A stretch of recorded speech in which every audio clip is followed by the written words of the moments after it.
I don't know. News is,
All right, good morning, everybody. Today is Sunday, February 22nd. The time is 9:08 a.m. We are back on the record, and we are going to wrap up with the second calls for public testimony this morning, and then we're going to move into Committee of the Whole, Group 1.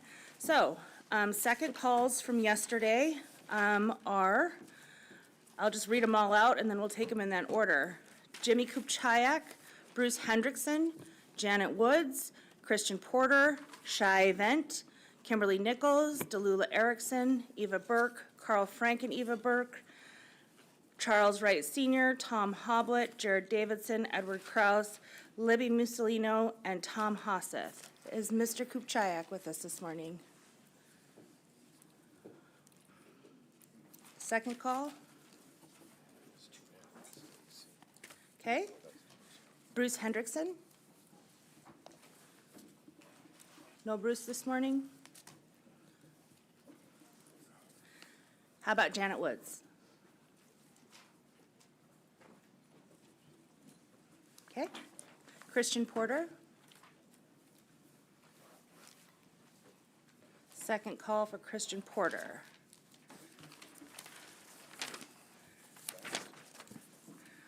Second call for Shai Albert.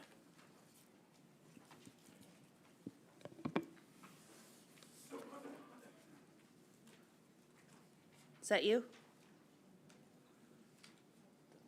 Nope. Okay. Hard to tell sometimes. Kimberly Nicholas. Second call for Kimberly Nicholas. Okay. Welcome, Kimberly. You made it.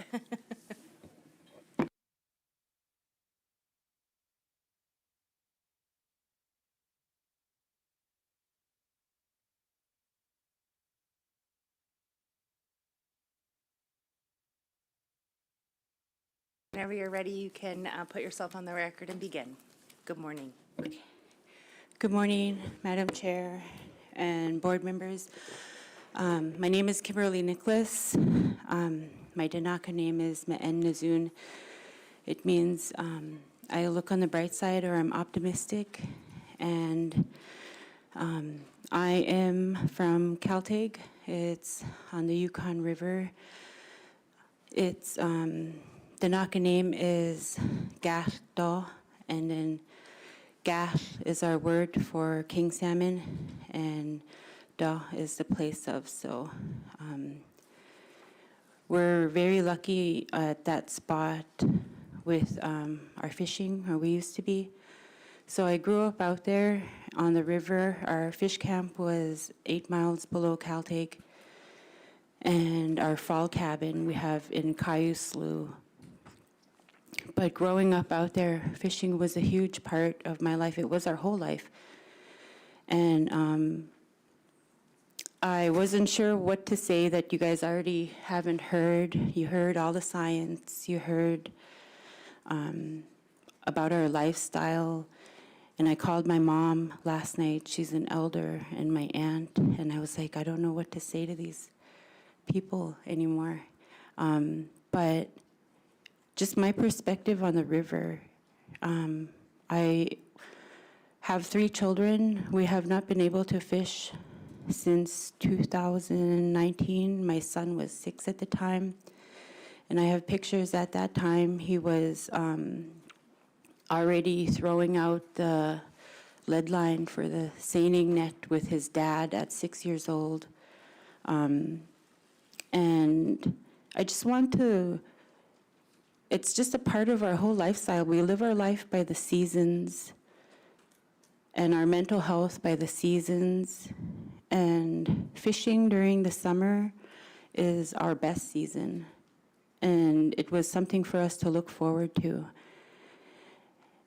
And,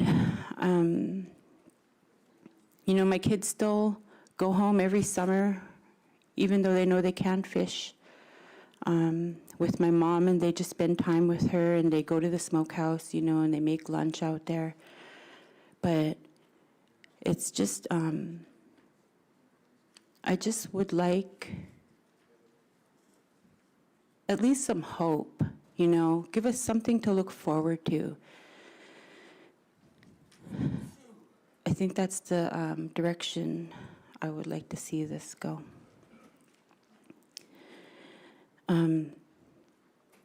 And fish oil and fishing is our medicine.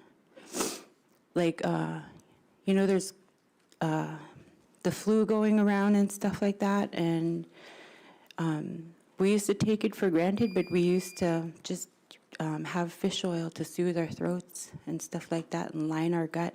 That's what we need. Thank you, Kimberly. Thank you. Are there any questions? Ms. Irwin? Thank you, Kimberly, for your testimony. In your village of Caltag, where you live, are you able to harvest other foods for subsistence? And if so, how are those other populations doing? Thank you for that question. Yes, we do still harvest other food, like in our different seasons. We have our moose hunting, and there's geese, and, there's fishing throughout the winter, ice fishing, whitefish and stuff like that, pike, sheefish. But we have a creek above Caltag, and it used to be full of chum and spawning and stuff like that. And it's important for it to come up too, because they're part of the food system in our creeks for other animals to eat, not just big animals, the little animals, the grayling, all of that stuff is, they're finding other food sources. They're going somewhere else, and we notice it. And there's also a creek below Caltag. It's called Old Village, and we've noticed some fish going up there too, but yeah. Thank you. Thank you. Thank you for your testimony today. I appreciate you being here. Okay, thank you. Thanks. This is Delula, my cousin. I'm going to sit by her. Okay. Welcome, Delula.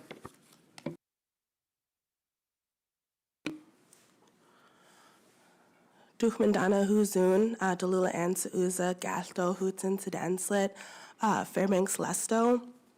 My name's Delula Ann. My family comes from Caltag or Galto out on the Yukon River, but I was raised mostly in southeast in Hoona, Alaska. It wasn't until I moved back up here in my adult life that I was able to reconnect with my family and our communities on the Yukon. And in my adult life, I was only able to fish with family members for 3 years out on the Yukon before we were shut down.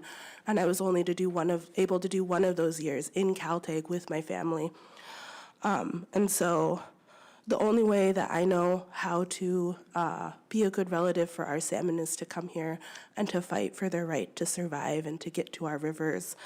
I've heard the argument made here a couple times that our rivers are in stress and that the habitat isn't healthy for the fish. And I just want to emphasize the fact that when you're operating a system, you have to account for vulnerabilities and you have to account for uncertainties. And I think that's what your decision here is meant to do. You have to manage this system for the vulnerabilities that are out there. So it doesn't mean that you shouldn't make a decision. It means it underscores and emphasizes the importance that you do. The anadromous waters catalog for Alaska is widely known to be incomplete. So we don't even know the extent of our watershed, and we can't understand fully what parts of it are healthy and unhealthy. There's 183 spawning streams on the Yukon watershed, and I would argue that most of them are ready and able to hold salmon. And we're still discovering more, even in the last 5 years. So between 2024 and 2020, there were 13 new anadromous waters listing in your catalog.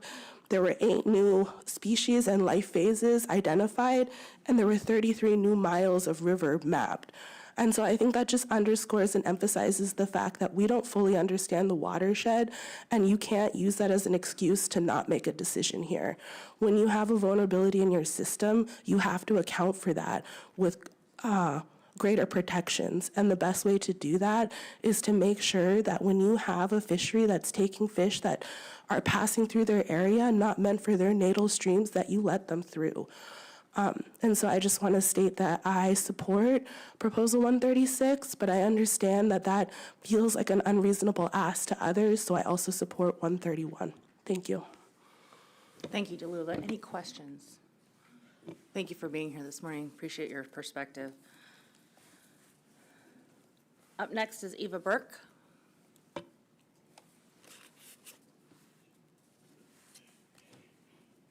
Good morning, Eva. Good Are morning. you guys going to do your AC testimony first or your personal testimony? I'll do the AC and then Carl will finish up, if that's okay. Okay. Are you going to do personal? Yeah, Okay. yeah, And you're going to do that afterwards? yeah. Okay, got it. Our Minto Ninana AC met jointly with the Tanana Rampart Manly AC. We had 7 of our 11 members present. Please see ACs 12 and 17 for our comments. I will also reference the earlier comments made by Melena Jordan on behalf of the Tanana Rampart Manly AC. Our AC supports reductions in fishing time and gear modifications by reducing depth and seine lengths. We support supplemental dune protections to strengthen passage time paired with fixed closures, proposals 130, 132, and 133. We oppose any proposals expanding fishing time. I want the record to be clear. There are errors in the 1987 Eggers tagging study earlier referenced. Chum that were originally thought to be destined for Asia or Bristol Bay were actually headed to the AYK region.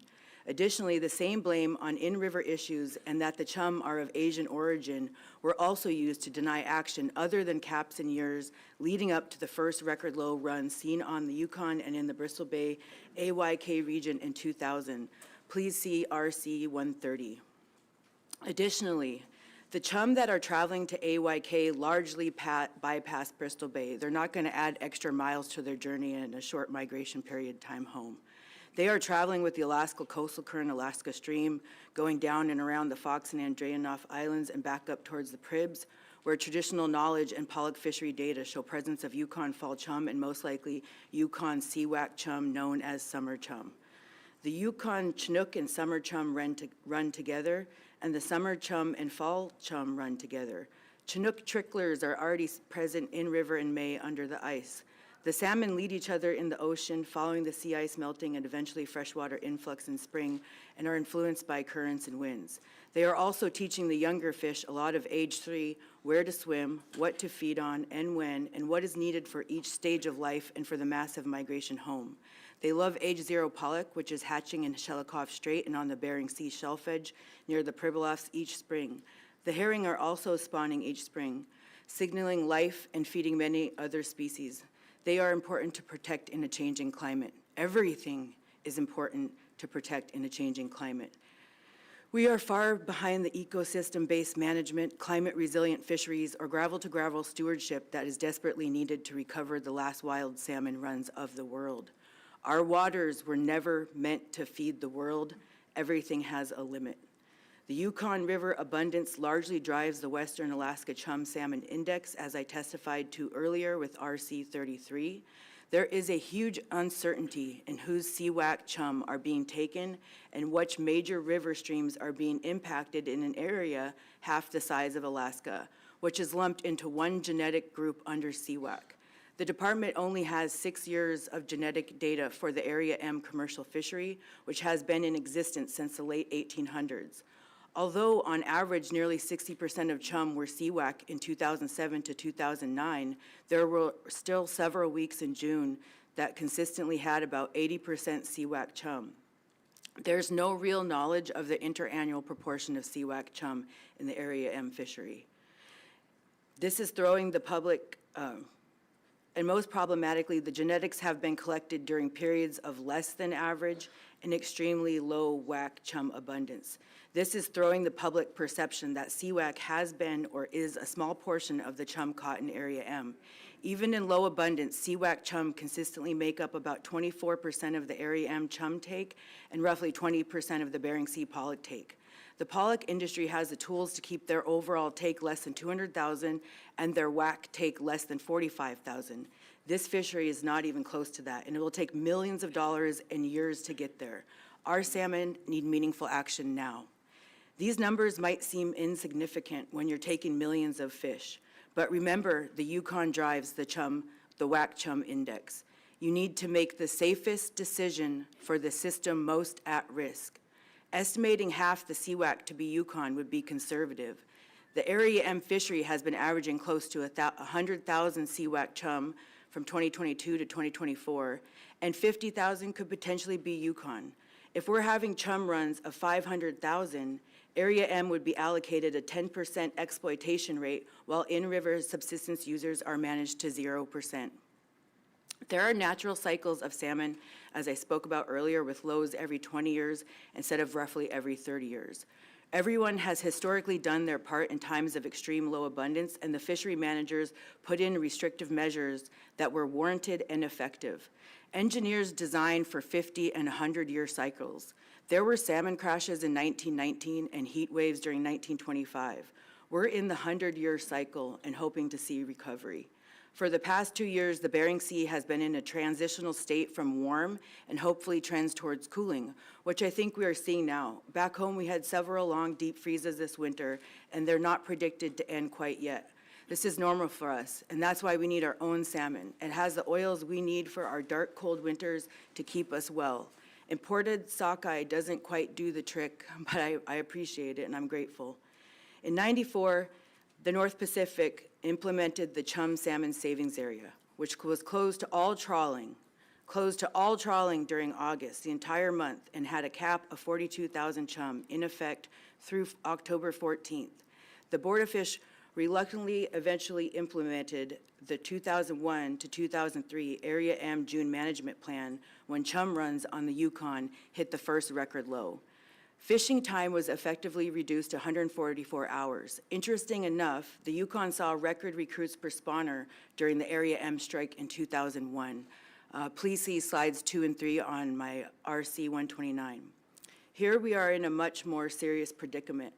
I don't see any other way to reduce chum than to reduce fishing time. It's been effective before, and we don't have guarantees of necessary data collection, mapping capabilities, and climate models, or years of historic genetic data and targeted species catch per unit effort collected for the whole stat area for every day to inform future fishing behavior. Even the data collected in the Bering Sea only begins in 2011, far after a lot of the damage has been done on our stocks. The various levels of Area M chum caps in effect from 1986 to 2000 did not help the salmon decline.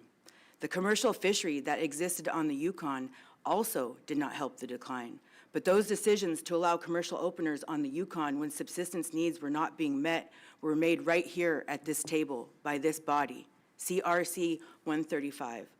Our people have submitted many proposals over the years to reduce commercial fishing and restrict mesh net sizes and drifting practices, but those were denied in favor of commercial fishing.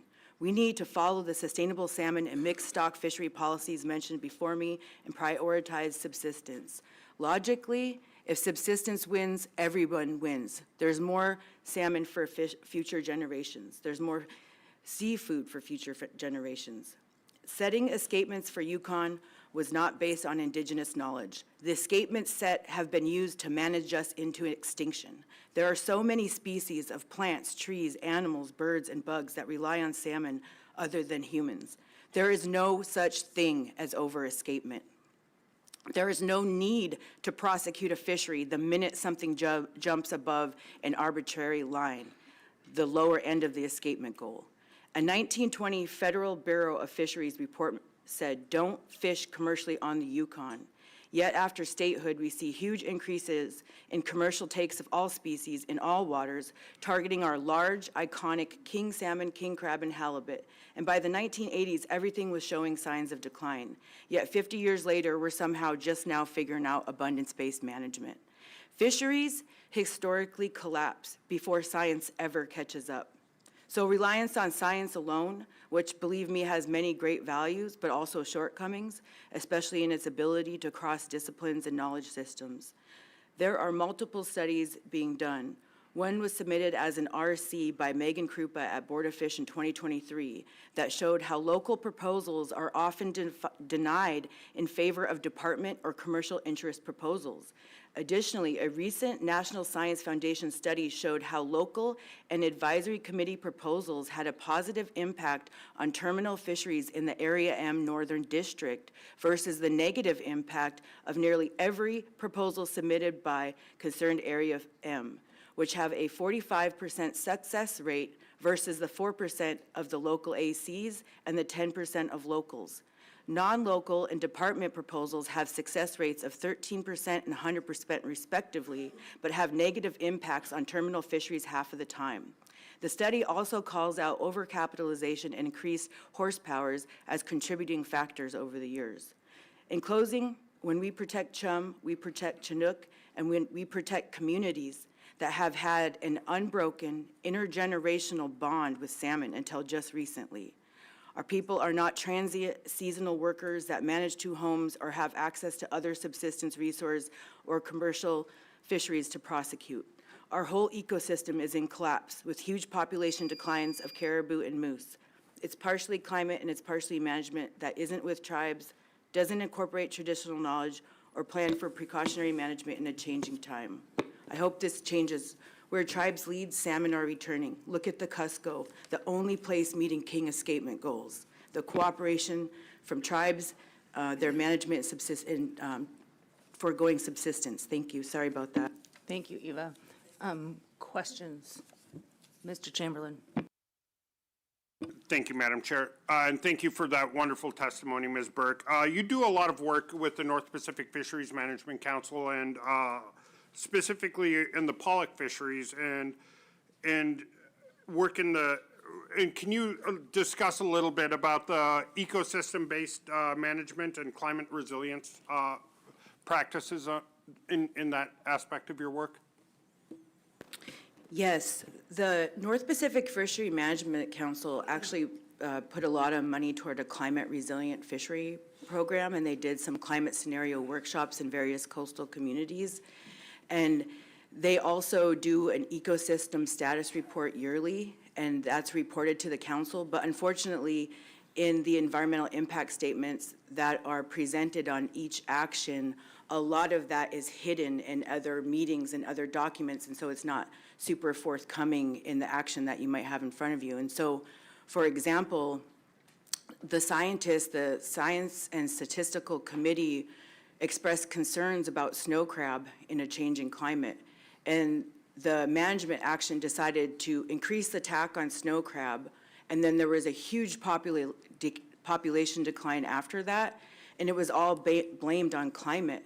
But in fact, there was a decision to increase the TAC when they knew the stock was showing signs of decline. So even in that fishery, with all the information and the data collected, they're still very much struggling to implement ecosystem-based management or climate resilient fisheries planning.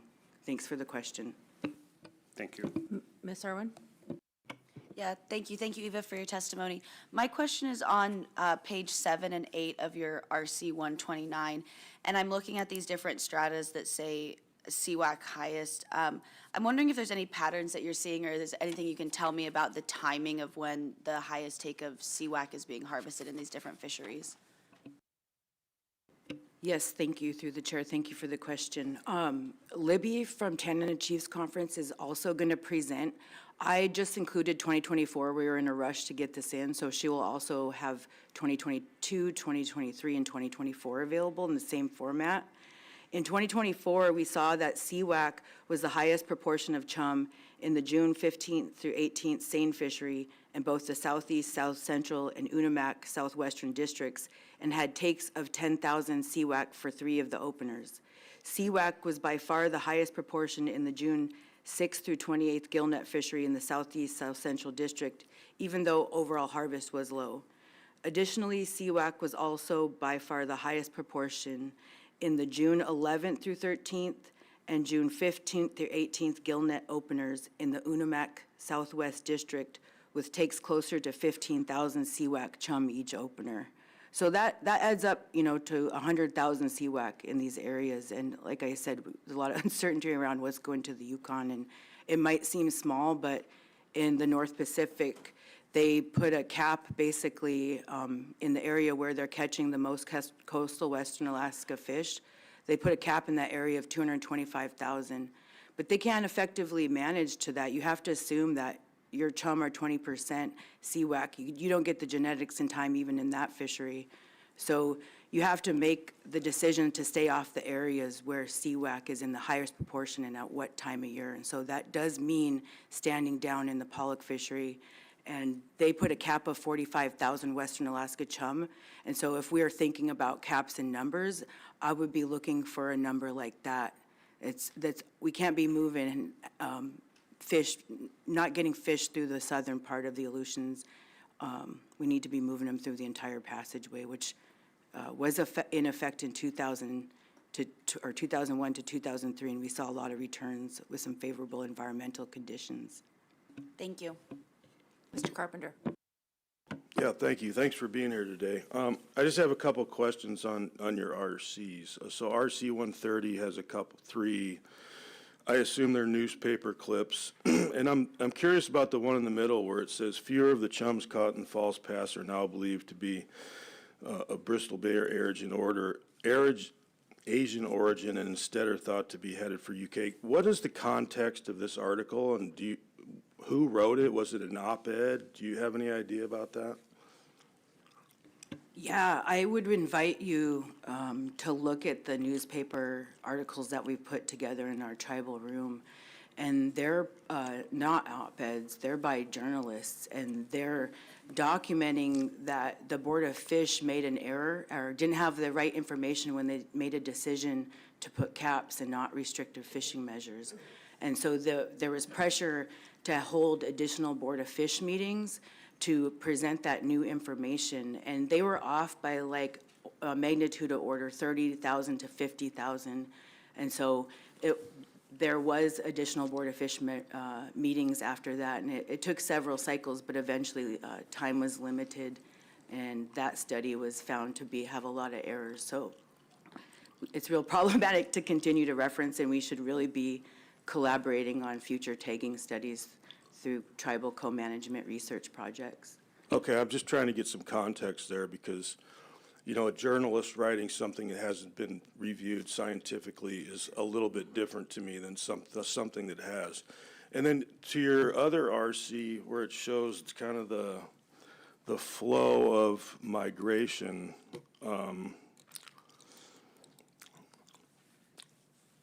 I guess where did you get this this flow chart? You know, I know it's the currents, but how did you come up with the determination of where the Kuskokwim fish are, and maybe the Yukon seawax swim this way, and maybe they go with? I mean, where did that derive from? That's a series of traditional knowledge, and it's also from the data, the tagging studies that are available. And it's also physical oceanography. These are well-established currents that have been studied, and they're bringing in fresh, warm water that creates life. The spawning herring are in there, the spawning pollock are in there. These currents I learned about as an engineer at Arctic Slope Regional Corporation when I used to prepare environmental impact statements for oil and gas companies, and part of the work was climate meteorology and sea ice. And so these type of currents and graphs were made available by Bureau of Ocean Energy Management, NOAA, different scientific studies that we were undertaking at the time. We had a shore logistics support base in Unalaska, so we were interested in passage and sea ice and what was happening in the time when we were planning for sea ice-free oil development. Okay, thank you for that. And one last follow-up, if I can. So, in your presentation from the AC, you said that in the June fishery in Area M, that it could be up to 50% of the chums caught there are seawax fish.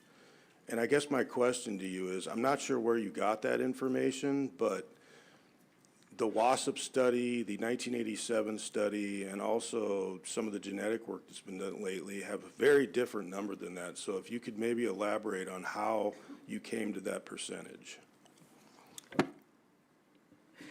Are you talking about the 2022 to 2024 data and the percentage of CWAC?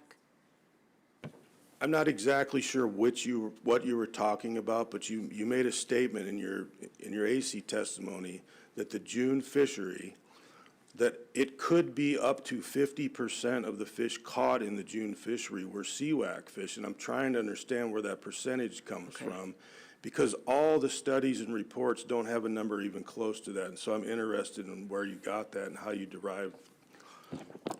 If you have a study or report that breaks up the CWAC chum by the Yukon, Cusco, or Bristol Bay, I would love to see that, because I don't believe that exists. And so what I'm referencing is the historical driver of the Western Alaska Chum Index. And if you look at the numbers on the graph, when there's 5 million Yukon summer chum, there's 6 million Western Alaska summer chum. The Yukon River by far one of the largest producers of summer chum. And so if we look at it in that lens, it would be fair, in my opinion, to say at any point in time, 50% of what we're catching here could potentially be going to the Yukon if the Yukon was historically well over 50% of that population. So it is some back of the math, but nobody else is looking at it in that lens. And I don't see any data that could suggest otherwise or point us in a different direction. And as an engineer, I would take a factor of safety and make a conservative estimate on my uncertainty to my impact to the Yukon River. Well, thank you for that. I mean, and I appreciate your perspective for sure. I guess I haven't seen anything that points to that, and I think a lot of what maybe you just said, there's a lot of speculation in there and hypothesis. So if we can talk about it after during a break or something. I'm just having a hard time connecting the dots right now. Thank you. I agree with you. I think there's a lot of speculation and hypothesis in a lot of data that's presented on what proportion of CWAC is being taken in each of these fisheries and where are those CWAC going. There is a tremendous amount of uncertainty, and so my hypothesis is as good as anyone's here. Mr. Wood? Yeah, thank you. I just want to clarify a couple things too. When you referred to the tagging studies, some of it was traditional knowledge, but what other tagging studies that were showing the route back to the Yukon? The tagging studies in 1987 were on recapture, and they were estimating recapture rates, but I don't think they had made some errors in their estimates there. Can you remind me of the question again? Well, I guess the error is in their estimates, not actually where they were going. Like, I'm trying to understand what you're finding fault with, and if it was the Eggers study, that, because I've heard you say on one hand Eggers is erroneous, and then on the other hand you're using it to say that they're going to a certain place. So I'm just trying to clarify that. Okay, I got you now. So Eggers is erroneous. They don't know what proportion of CWAC is going to what's tributary. That was made clear. Now, in the pollock fishery, and with this current data, we know we're catching CWAC chum in Area M. We know there's a major current going around Unamak. And then we see a bunch of CWAC and upper Yukon chum caught in the pollock fishery. And they have higher rates of Western Alaska chum along the shelf edge, the Bering Sea shelf edge by the Pribilofs.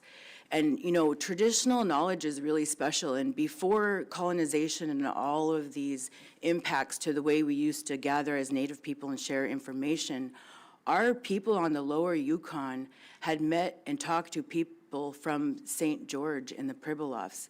And the people from St. George know that the Yukon chum, both summer and fall, run along the east side of St. George, and they're on their way back to the Yukon. And they told us that.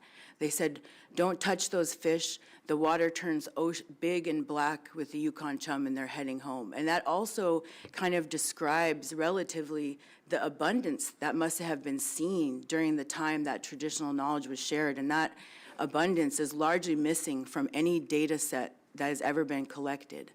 The abundance estimates on the Yukon are after, again, 60 years of commercial fishing history, so we have no baseline of abundance for any stream in this state, if you really, really think about it. So thanks for the question, I appreciate it. Just a quick follow-up. So you did use two different percentages. At one point you said 50% CWAC chum, and at another point prior to that you used 20% CWAC chum. Were you referring to like the pollock fishery or in the Bering, or were you referring to CWAC in like South Penn? Yes, great question. I'm going to submit my comments. I was still working on them. What I'm saying is, in the genetic testing that's been conducted in 2022 to 2024, roughly 24% of the area M chum or CWAC, just overall. And so if I was to say half of that, I would say 10% are Yukon, right, in that instance. And then in the Bering Sea, it's a little bit different. Their data shows that on average, 20% of their chum is CWAC. And so we'd, again, say maybe 10% is coming from the Yukon.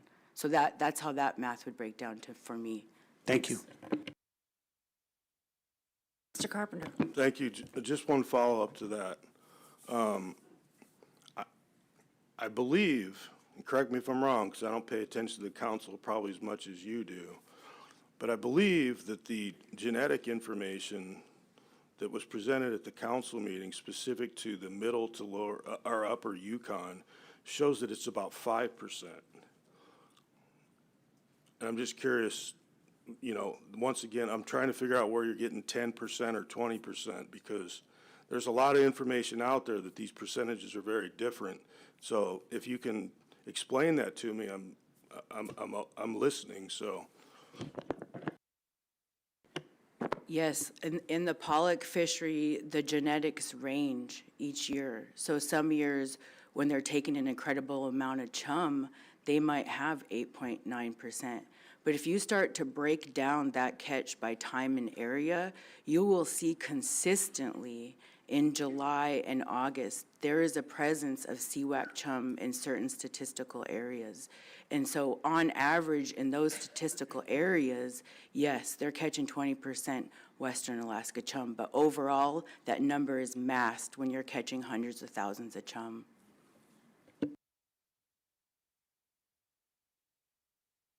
Okay, thanks, Eva. Appreciate you. Would you like to give your public testimony now? Carl's got some stuff to add, I think. I can't do that because you used the 10 minutes for the AC report. So, and I'm not switching out people for public testimony. I've had that asked of me already, and I have to be consistent. So you have 3 minutes for your personal testimony if you'd like to.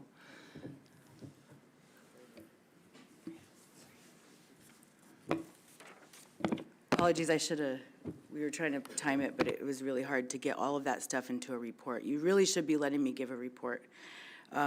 This is Carl Frank next to me.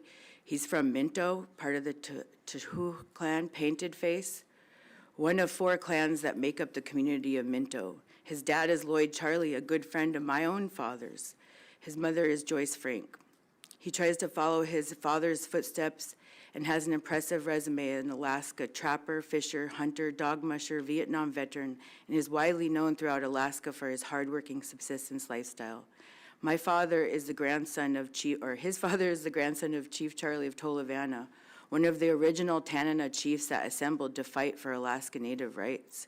His mother is the descendant of numerous chiefs, starting back with Chief Justin Frank and his sons, Arthur and Richard Frank, who are all involved in fishing game and their agendas. Uncle Carlos Frank, Mom's brother, helped Alaskans secure the right to practice our religious beliefs to hunt and take moose out of season for ceremony potluck. It's not looking good for our moose either. Like a family blessing, he carries a heavy love for Alaska and what provides, prepared to speak up and try to help defend the resources that we all love and share. Minto people lived along the Tana River before moving to its current location due to annual flooding. Salmon is a huge part of our diets. Now our subsistence rights not being met, which is a direct result of escapement goals not being met. And we seek time and area closures to help fish get to headwaters. During these meetings, we've heard Alaska Natives testifying, saying that shutting down fishing in these areas is pitting Natives against Natives, and it may result in dying cultures. From one Alaska Native to another, this is not our intention. We want tribes to thrive. This dying off in cultures and practices is at hand now. Dying tribes already happening on the Yukon and its tributaries due to no fishing. Fishing and the work that goes into it to build strengths in the community. Culture dies without these fish camps and ability to build relationships with other fishermen and women. I don't believe other Alaska tribes were solely commercial fishing tribes before. The influence of outside fishing practices that came to Alaska Alaska history reading shows that trade with other Alaska Natives in the interior and other coastal camps, we shared resources, taking just enough to make trade or barter. These routes they used from coastal regions to interior tribes is how these highways we now travel were created. They were created by Alaska Natives for trade opportunities. But this may relate to a few Alaskans out there that feel the same way. I believe that the Aboriginal tribes of Alaska have been strategically placed by the Creator to steward the regions they live in. All the different tribes all over the world were placed in their specific areas to protect their traditional lands. Alaska particularly has tribes acclimated to the different environments and may hold knowledge that only they see or feel through generations of passed down knowledge. When writing this piece, couldn't help but question, where is Jesus, Denahato, in these meetings? I believe we need to make a clear passageway for fish with planned shutdowns to coordinate with other areas to give fish adequate time. Thank you. I recognize that was awkward, and I'm sorry we didn't get to hear from you directly, Carl, but I hope that we do in committee. So appreciate your understanding. Oh, thank you. I could not have said it better. Thank you. It's all my fault. Okay. Any questions? Appreciate you both being here. Thank you so much. Up next is Robert Charles Wright Sr. Okay.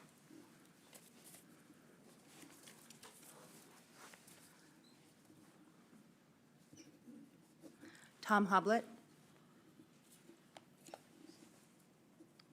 No Tom?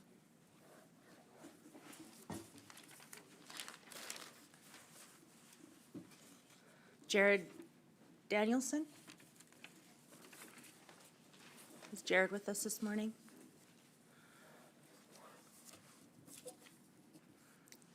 Edward Kraus?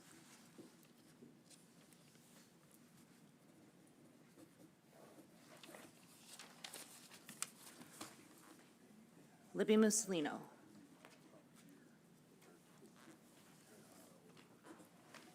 Good morning, welcome.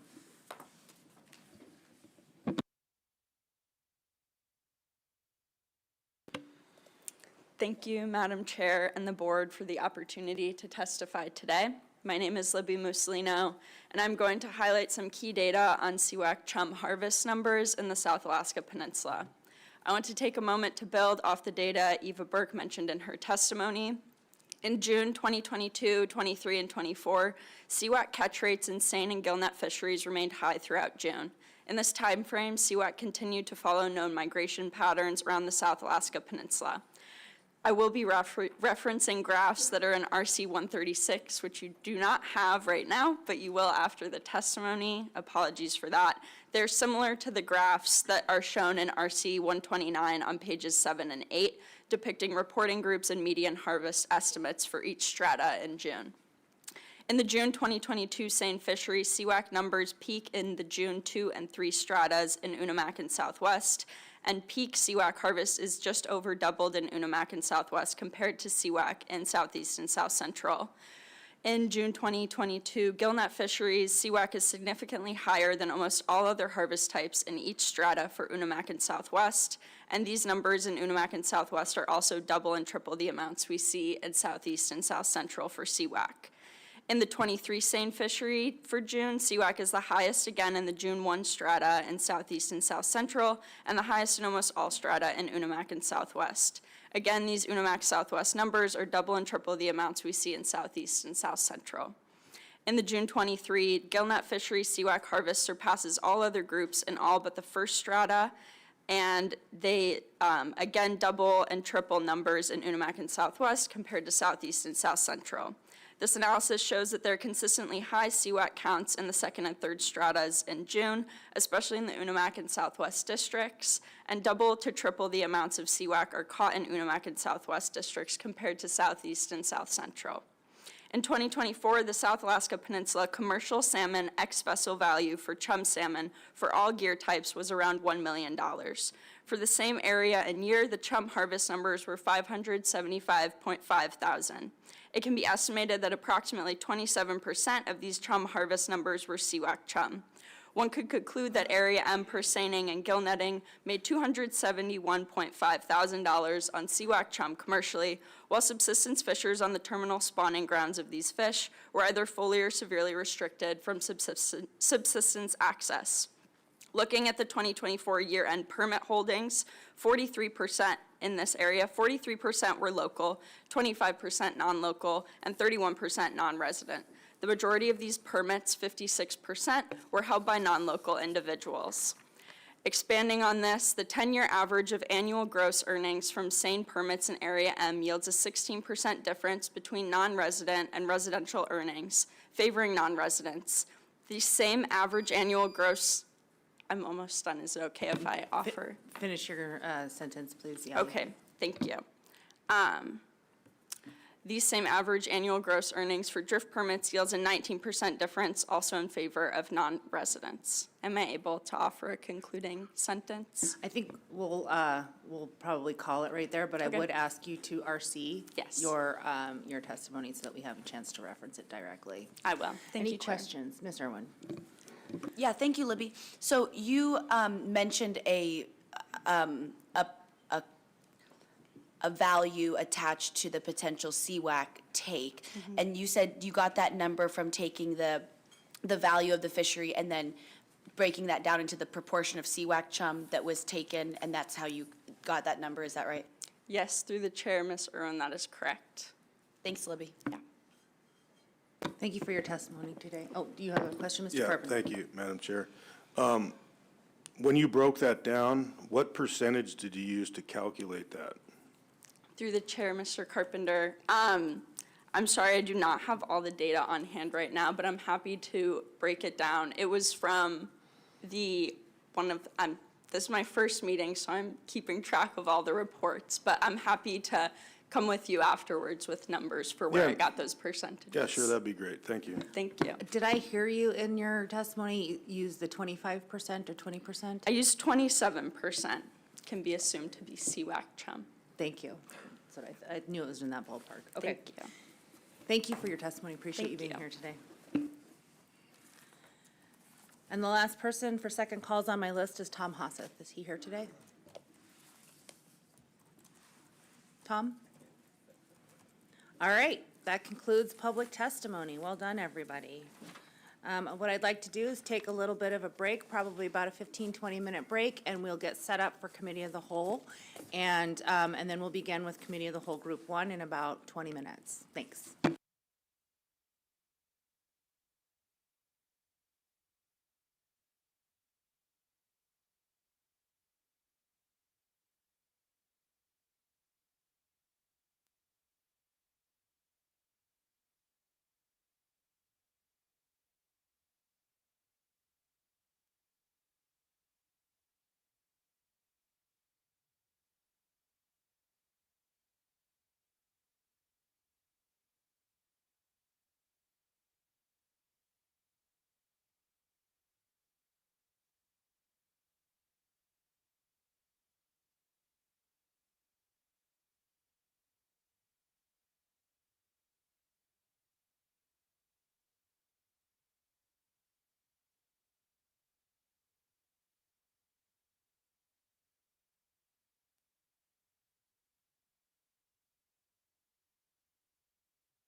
Hi, folks. I just wanted to let you know we're just waiting for an RC for this first committee, and then we'll get going.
All right.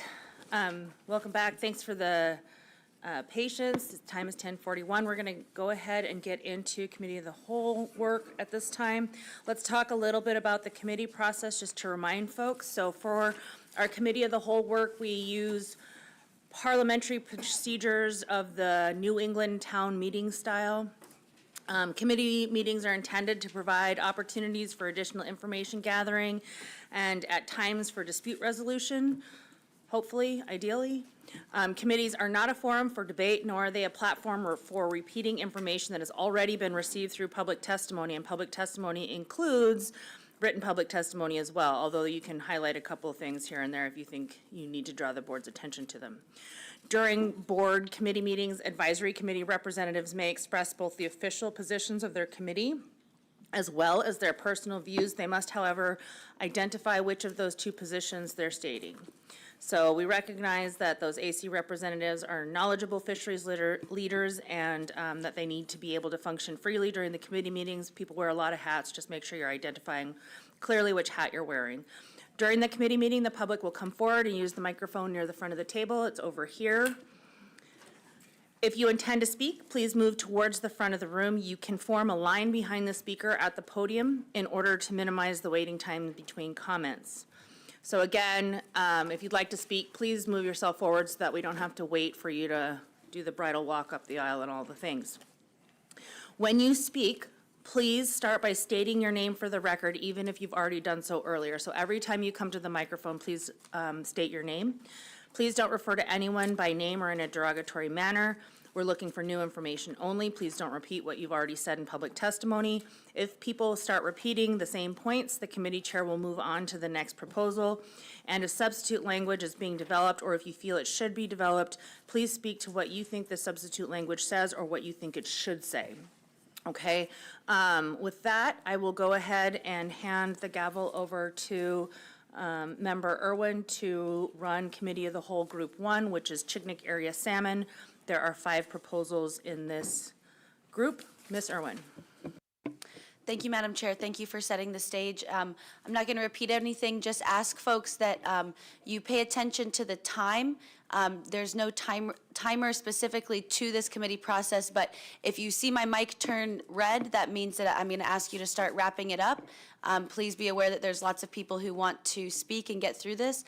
And with that, we'll go ahead and get started. I'll ask staff to present Proposal 108. Yeah, for the record, Carlton Burnside. Proposal 108, 58AC 15.357 Chignik Area Salmon Management Plan. Thank you. Is there anyone who wishes to speak to Proposal 108? Okay, if not, we'll move on to Proposal 110. Oh, just before you do that, I just wanted to let you know, I forgot to mention that for this group, we're also going to be considering the stock of concern action plan for, I think, sockeye. And we're going to take that up at the end of, right after Proposal 109 at the end of this group, so we'll take that up then. Mr. Bowers. Thanks, Madam Chair, for king and sockeye. King and sockeye, Yeah, thank you. Thanks. Okay, Ms. Irwin, Proposal 110. Thank you, Madam Chair. Staff comment? Oh, staff present? Proposal 110, 5AAC 15.332 Seine Specifications and Operations. Thank you. Does anyone wish to speak to Proposal 110? Please come to the microphone and state your name for the record. Axel Copen. Yeah, on proposal, I thought they usually went through and read stuff on the proposal, so I was going to comment on 108, but so on proposal 110, the idea is to avoid Chinook as best as possible, and everybody who seines knows that kings are deeper, and you use a shallower net, you catch fewer of them. And so in Chignik, since we're a stock of concern, the idea is to shallow up the seines to hopefully put less pressure on Chinook. Thank you, Axel. Does the board have any questions? Mr. Wood. Yeah, thank you, Axel. Will you explain the difference in depth between seining in the lagoon versus outside of the lagoon and how that net depth would matter? Well, in the lagoon, you generally have shallower nets. The lagoon's shallow. On the outside, we're allowed up to 375 meshes in depth. So the seines are also longer on the outside. They're 225 fathoms long. In Chignik Lagoon, they're limited to 125 fathoms in length. But guys use all different depths in the lagoon and on the outside as well. So, you know, trying to avoid Chinook on the outside, you need a shallower net. So as a follow-up, in the lagoon, even though they're shallower nets, are they still basically, are they shallow enough to avoid Chinook in the lagoon as well? You know, the idea being that if you're shallowing them up out on the peninsulas as well, outside the lagoon, that they have room to dive, I take, or you just wouldn't be scooping them from the water column? Yeah, generally, now when they get to the lagoon, the way they travel, this is more Proposal 112, which is why Proposal 112 is going to be before you guys too. They travel up the lagoon in the middle of the channel, in the deeper water in the channel. And the sockeye are on the edges, in the shallower, on the sandbars and things like that, in the shallower areas. So the Chinook kind of have a natural path up through the lagoon by going up the center of the channel in the deeper water, down deep. And yeah, the sockeye are hard to catch in the middle of the channel because they'll go under your net. Actually, when you're fishing on the sandbars, if you even get sucked off the sandbar from the tide, you can lose your fish, your sockeye that are in the seine, because when the bottom drops like that, those things will go underneath too. So you try to get pursed up before you get off those sandbars and things like that, and the kings are out in the middle. Okay, thank you. Mr. Carpenter. Yeah, thanks, Axel. Just generally speaking, can you kind of describe the lagoon and how deep it is, low water, high water, just in the deeper parts like you're talking about out in the middle? Yeah, I mean, it's fairly deep in the channel as far as, you know, you can run a big old deep draft tender up inside there. Guys don't like to do it, Right. but they do it. But on the edges and up inside the lagoon in the grass flats, you better have a shallow draft boat. As far as the depth in the channel goes, I don't know the exact depth fathoms wise. I don't have to know that because I know the lagoon. Right. So okay. I'm not looking at my plotter, but the channel is a lot deeper than the edges of the lagoon and everything like that. Okay. Significantly. And generally speaking, you know, I know that you could fish 375 fathoms currently, but what generally in depth, mesh depth, are the seines that people fish in the lagoon? I mean, are they half of that generally, or? Again, it depends on what area of the lagoon they like to fish.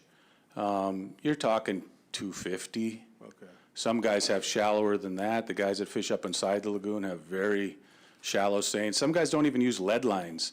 They have Samson line that just gets full of water and sand, and that's it. Some guys just have chunks of chain to hold down parts of it so it doesn't float up, because there's a lot of snags, a lot of rock piles, and you don't want to be catching those, so it's kind of varied, but they're definitely, you know, nobody's up there with a 375 mesh deep seine in the lagoon. Yeah, I wouldn't think so. All right, No. thank you.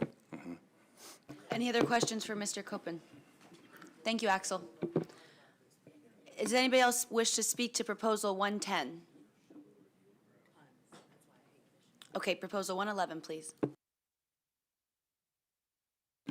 Proposal 111, 5AAC 15.357, Chignik Area Salmon Management Plan. Thank you. And before I ask if anybody wishes to speak, I would like to reference, there is RC 144 has been submitted as substitute language, if anyone wishes to speak to that. Does anybody wish to speak to Proposal 111? Come on up, Axel. Axel Copen. So, Proposal 111 is the one that splits Metrophania into eastern and western sections for two purposes, was the idea behind it. The east side is where you have a problem with Chinook, traveling Chinook in July. And while the department can react and close it, it's the same type of problem you have when in the June fishery in Area M, where by the time the effects are seen, it's too late. So in 2024, we had a problem. We knew we were a stock of concern for Chinook. Guys were supposed to avoid catching king salmon, and all of us but 2 of us did. And those 2 guys decided, oh man, fishing's too good here, and they caught 10,000 kings in 2 days. By the time the fish tickets finally got done right and processed right and sent to Fish and Game, it was too late. So Fish and Game reacted after the fact and closed the area for a couple days to let the kings clear out of the area. But the damage had been done. So a couple guys couldn't control themselves. That's something else. 2 seiners can kill a lot of fish. 1 seiner can kill a lot of fish. You'll hear guys talk like, oh, you can kill a lot of fish in a short period of time with a big old seine and a big old boat. But so since the Scouts Honor thing isn't going to work, let's create 2 stat areas. The other one can be closed when there's kings in the area. The other area that's focusing on sockeye bound for Chignik, let the guys work. That's the idea. And the other idea behind it is it gives you 2 stat areas, right? All these genetic studies that are being done and all these other things. You can go around an island, the Shumagon Islands, you can go to different sides and different places. Same thing with Metrophania, all these islands, Kodiak Island. You can go around these islands and you can be in the same stat area in some of these places and catch fish going 2 different directions. So if you've got stat areas drawn up where you have to say which stat area you're in when you go to deliver, the department's going to get more information on the stocks that are being caught in each one of those stat areas. It's better, it allows for more precise management, better records, information on where these fish are being harvested. So that's the idea behind this proposal. Board questions. Mr. Carpenter. Yeah, thanks, Axel. Thanks for your perspective on that. I mean, while you're up there, I'll just ask you about the substitute language. And to your point that you're right, a couple people can cause a problem for a whole bunch of people. But if you take like you said, the east side can be a problem area sometimes. If that entire area is open for a commercial fishery, isn't it also after the fact, irregardless of where the problem area is? Because sometimes it might be not on the east side, you know? Those fish are already dead. And so I guess I'm trying to figure out, how do we keep that from happening? And that's kind of why I introduced this. But I'd like your perspective on this because, you know, this is just a talking point at this time. So if you would. Sure. Well, I'd like to refer you to RC 81. I mean, it would help if there was accurate fish tickets being done out there. I mean, last I looked, the statute requires you to separate fish and by species and by weight every fish you catch. So kind of hard for Fish and Game to keep up if fish tickets aren't being reported properly and guys aren't getting fish. I mean, you got fishermen out there that are getting phony fish tickets and don't get a legitimate fish ticket for 4 or 5 days at a time. I don't know how long it takes for Fish and Game to get them. But, I mean, you need better, somebody's got to make the processors do a proper fish ticket on the grounds. I mean, I thought that was the rules.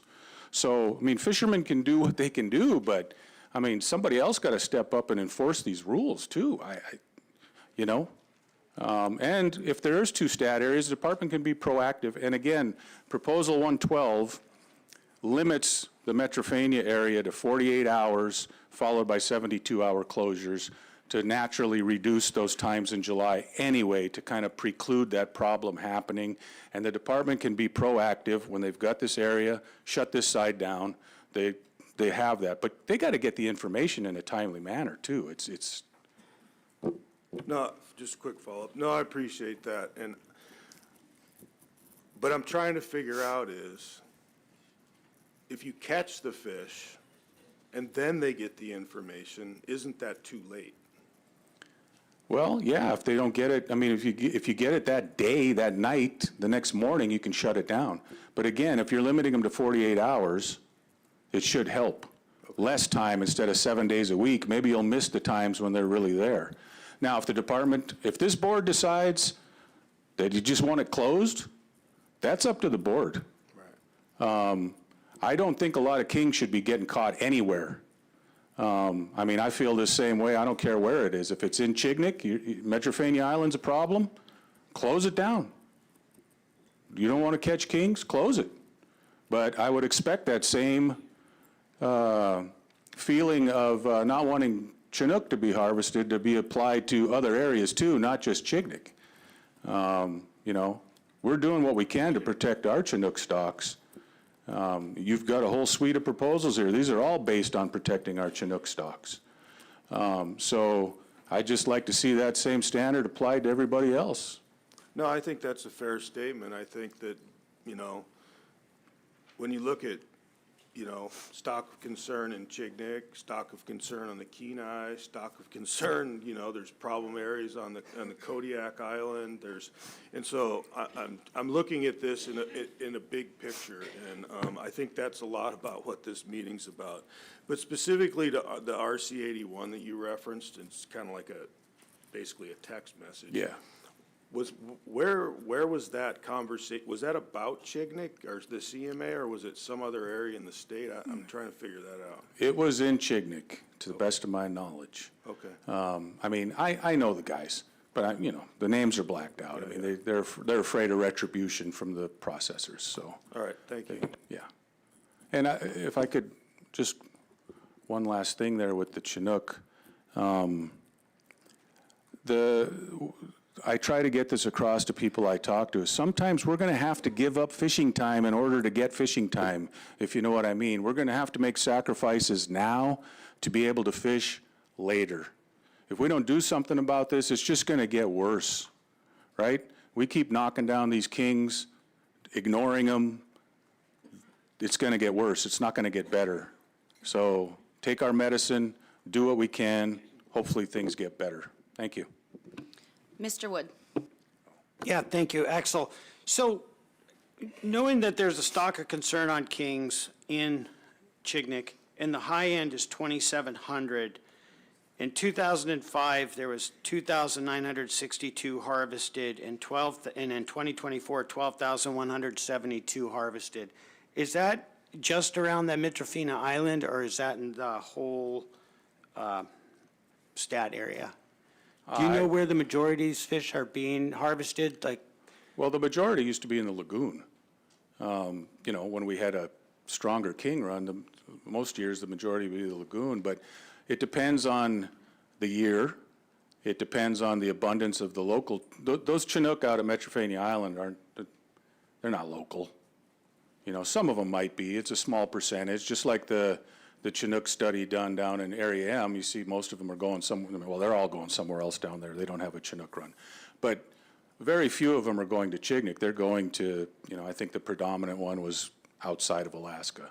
But it varies from year to year based on fleet effort and strength of local runs and things like that. So but predominantly that place is a problem spot, yes. Thank you. Any other board questions? Okay, thank you very much, Axel. Come on up, Virgil. Virgil Imphenauer. When our kings really got depressed and we couldn't fish for kings anymore, which was 2008, when it was the last time we fished for kings, we fished 12 hours in the upper Yukon, and I think 6 in the lower Yukon. I don't know exactly what there. But anyway, what we did is, and this is what really surprises me, 7 days to turn in a damn fish ticket. I cannot believe that. We were required to make a phone call at the end of each opening and given 12 hours to get the fish tickets over to Fish and Game. And what we ended up having to do is fish with either a manned fish wheel, fish-friendly fish wheel with padded baskets and everything, and no wire in it. Use seine mesh for the baskets. and then someone standing there so that if a king got in the basket, you had a kid's plastic sled, you slid it over, and the king salmon went back into the river. And then if you accidentally killed a king, you were supposed to put that on the record, on the fish ticket. And the fish ticket thing I've been hauled into court over an employee that forgot to have a fisherman sign a fish ticket, and I had to physically go to court over that. I cannot understand that the processors down there don't have to follow the law. It is the law. But the reason why they're so strict in the Yukon, or used to be so strict, because we haven't fished in 6 years for anything, is that we have escapement goals that have to be met. And if you have escapement goals that need to be met, then the manager needs to know exactly what's getting caught all the time. And so, anyway, that's my 2 bits worth on this subject. I just cannot believe that they don't have to follow the law and make out the fish ticket by number of fish, by species, by weight at the time of sale, because that is what the law is. Thank you. Thank you, Virgil. Board questions? I don't see any. Thank you, Virgil. Is there anyone else who wishes to speak to Proposal 111? Come on up and please state your name for the record. Hey, Fritz, get your mic on. There you go. Fritz Johnson. Thank you, Madam Chairman. As terminal stocks in this region, I think it's really important that the board, adopt these proposals which are specifically to protect kings in the Chignik management area.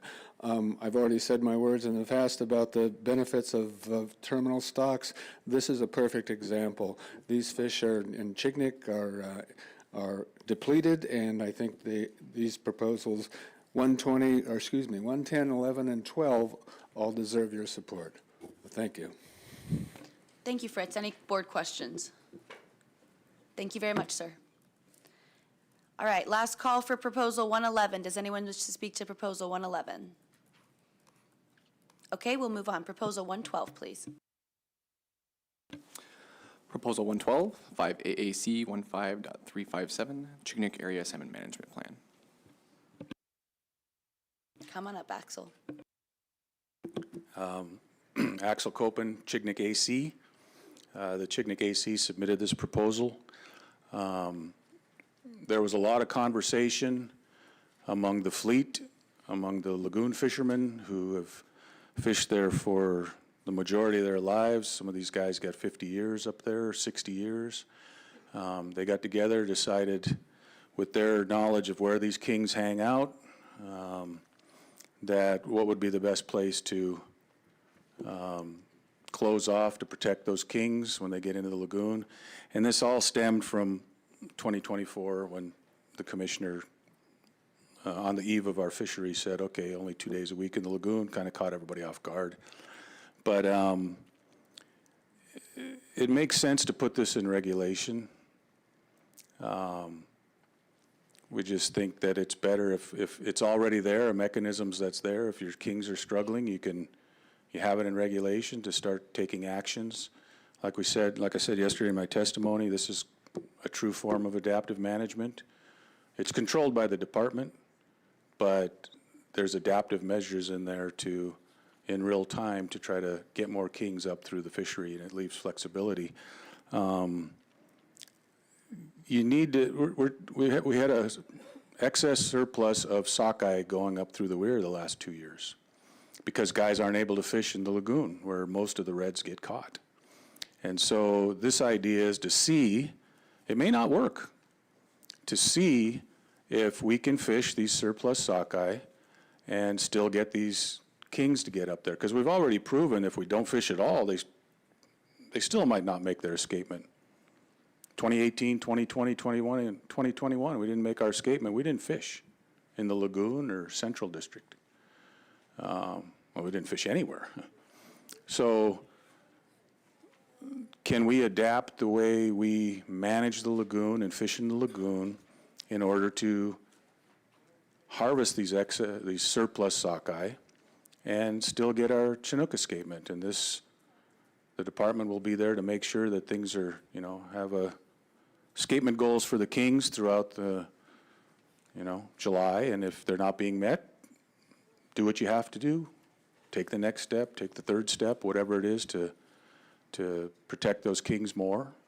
And that's the whole idea behind it. It's been tough on our guys having to sit on the beach for, not everybody has a big net and a big boat in Chignik. It's not, we're dependent on just those fish, so. Thank you, Axel. Any board questions? I don't see any. Thank you very much. Please come to the mic and state your name for the record. Steve Reifenstuhl. We're opposed to this proposal and the discussion of the last several proposals. We would prefer that there be non-retention of kings. It was mentioned in some of the information on the last couple speakers that these outside fisheries are harvesting Chinook that are going other locations, Southeast Alaska, Cook Inlet perhaps. And if you truly, truly want to save more kings, and there's been so many statements about the state of kings in Alaska, non-retention is going to save more kings than a 1,000 cap or a 5,000 cap on Chinook. Even at 60 or 70% survival, you're saving a lot of kings through non-retention. Thank you. Thank you, Steve. Ms. Carlson-Van Dort. So there has been non-retention for the last few years in the CMA, particularly as you get closer and closer to the river. But what do you think the mortality of an ocean-caught king in a seine is? Not near the river where they've hardened up a little bit. Well, my guidance is with studies such as Candy. There's a more recent study in 2025 that introduced the concept of best management practices. So I would say there's 5 or so main studies on survival, non-retention, or release of kings. So my feeling is you have a hard data point that the Pacific Salmon Treaty uses. So that would be one example that several people here would know exactly what that figure is. My feeling is that from the studies, it's ranged from 60% to 90, 95%. I don't believe it typically would be 95%. So you're asking my opinion, I would say it's between 60 and 70% survival of 28-inch and larger Chinook. That's an interesting number. I haven't heard those numbers that high before. So we went through this discussion in the Nishigak, and I was of the opinion, I shared your opinion for a really long time. And I'm, been thinking a lot about it over the last couple of years. And the problem with that is that if we go non-retention, you don't really have any idea what the impact is. You don't know what's being caught. You don't know what's being, released, whether or not they actually are survivable or not. There's a lot of discretion in there. And I mean, at this point where we're really trying to get hard numbers on what the impacts of these fisheries are on kings, what's being caught and when and where, non-retention, I think I'm struggling with it because you just lose all that information. I appreciate your thoughts on that.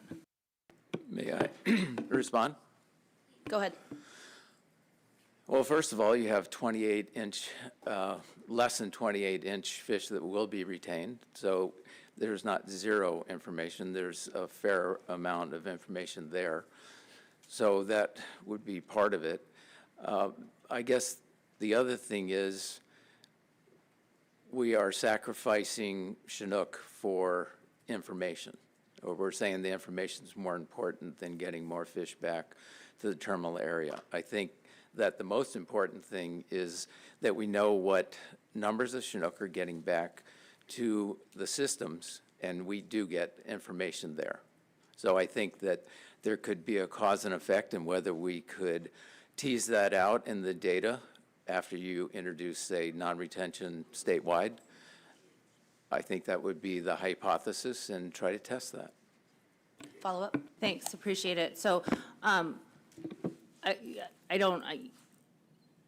appreciate where you're coming from. When you came up here, you said you were opposed to the entire suite of proposals, and there's not the entire suite of proposals dealing with non-retention. So what is the basis for that statement? It was being discussed on 111, but I came up here now just because I decided to speak at the 112. So I'm talking about 112 and 111. Okay, thank you, appreciate that. Mr. Chamberlain, then Mr. Wood. Thank you, Madam Chair. Steve, I want to thank you for this, and just for the public's awareness, you sent an email with several other attachments on studies, and I do want to thank you for being open and direct on this. It's very refreshing. So one of the things I wanted to point out was the Candy article, or the study that showed it measured time ranges from 2 hours to 36 or 38 hours, I can't remember. And especially if we're looking at other areas, you've got a significant migration time. Do you think 2 hours or 36 hours is an appropriate time measure to look at survival rates of Chinook salmon in these migration corridors throughout Area M? I don't think it's fully adequate, but I think it's an indication of how well the Chinook respond after that period of time, to 36 hours. But we look at more of a very limited study that was done last year with only 3 Chinook, and you can see where those fish went and how long they survived. And all 3 of them, remarkably enough, left the seine net, went to the ocean, and traveled in one case, hundreds of miles. So that's anecdotal. It's not defensible with all the metrics, but it is an indication. We believe that we should conduct a much broader study in coming years because of the promise of what we learned, so that we could really get better information. And I do think that even if we're saving 30%, I guess you're trying to draw a threshold that makes it worthwhile. In my opinion, if the threshold was down to 30%, that's what you're saving, and you look at the 4,000 or 5,000 eggs per spawner, that's meaningful. Okay, and so I want to address several points on this. One of the documents you forwarded me was the Pacific Salmon Treaty. Some of the findings on there, and I'll refer to section 4.1, and I'll RC this for the public's awareness. On that one, it says, and I'll give the page number 32, the average immediate mortality was 49% for all sizes combined over 4 years in which data was available. And on top of that, so when they hit the deck and they're out, 49% are dead. And then for the release, they assumed that 50% would die within a specified time period. And there's another study that I'll RC all of these documents that showed mortality increased.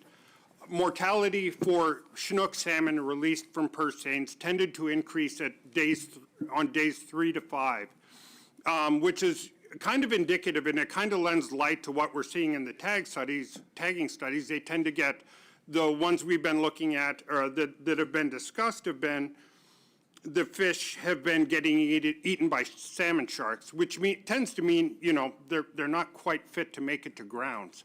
If you look at a lame animal on land, the lions and the predators tend to go after the lame animals, and that seems to be what's happening in here. There's another study, Hinch et al., 2021, where it said a recent meta-analysis revealed mortality was 2 to 8-fold greater for females and males when they encountered environmentally challenging conditions, which I think would be being put on a deck of a purse seine. So I really want to make sure that when we say that, yes, these fish are surviving for 24 to 48 hours, I want to make sure that what we're not doing is we're not releasing a dead fish into the waters, and especially when we're looking and we're applying this, Chignik Lagoon's a relatively short travel distance compared to what?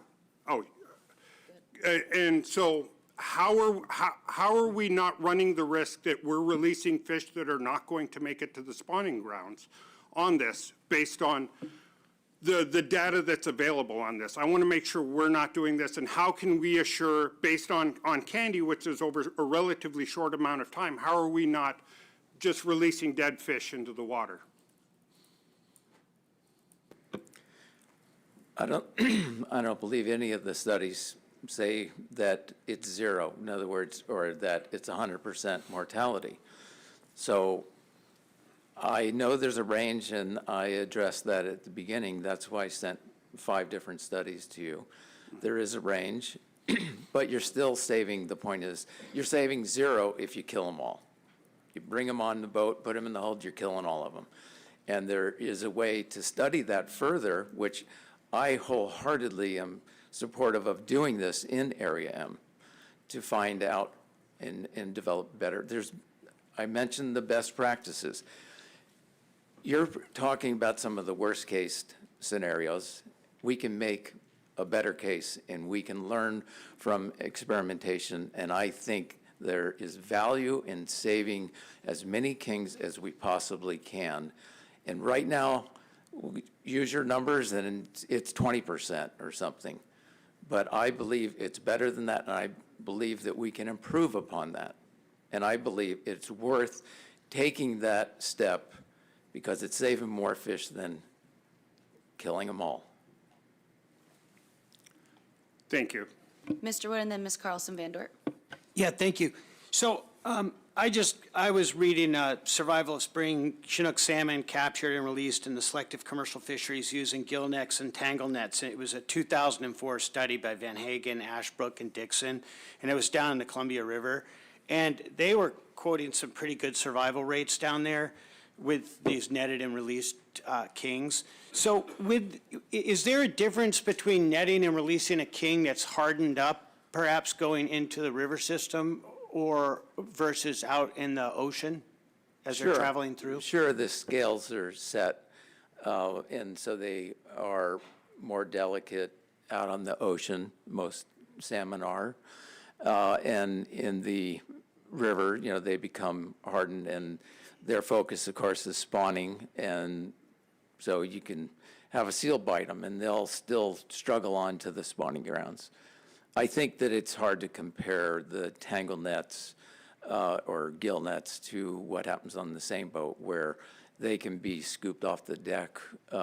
They've got cushion of other fish because there's obviously many more sockeye and chum associated with them and only a king or two, and you can scoop them over the rail pretty easily. Thank you. Ms. Carlson Van Dort. Thank you. So I didn't get the email with all the studies that you're referencing, so I think if we're talking about them in this public forum, that we should probably RC those if we're referencing them. My question to you, Steve, is practice on the fishing grounds. And I'm not familiar with the studies. I haven't read them, like I just said. So I don't know the methodology or, how they were being conducted. But my question is about typically these seiners, when they're fishing capes and they're fishing outside, and I'm less interested in sort of the lagoon scenario, but they're either alone, but more often in small groups.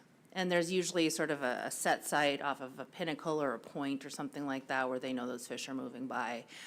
And there's a sort of a turn that happens, like you tow for 20 minutes, 30 minutes, and then you close up and the guy sets behind you in a similar spot or very close to that spot and will tow, and then, you kind of go through that pattern. So if, you're releasing a king that's live, I think it's reasonable to assume that that king could easily float in, especially if it's exhausted, float into the net right behind it, and then it goes through that exercise again. And what would be, in your opinion, if you have one, the cumulative impacts of a king being caught and released in a seine net, just the nature of how those guys work those fishing spots?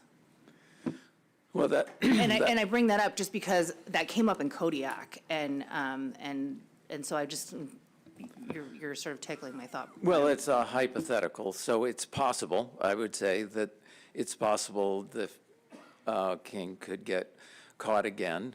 There's quite a bit of time between one set, the close up, and then the next one where they're towing behind the boat that's closing up.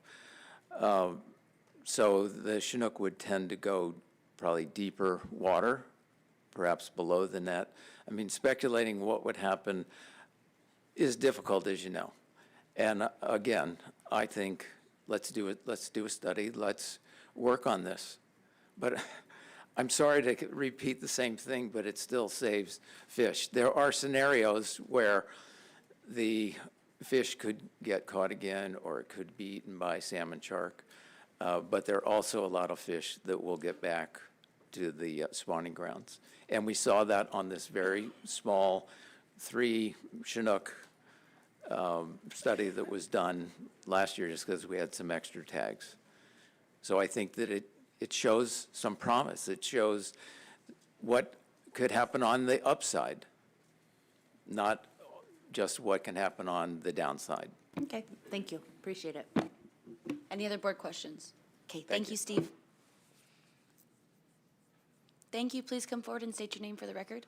Madam Chair, Ernie Weiss. Probably a small point, but in my reading of the proposal, 112, it looks like these conservation measures come under Commissioner's Emergency Order Authority. And there's a similar proposal for the South Penn post-June Proposal 141 that goes straight into regulation. And my point is, for one, it should be, for both, it should be either emergency order or go straight into regulation. And that's all I have. Thank you, Ernie. Any questions? Thank you very much for your time.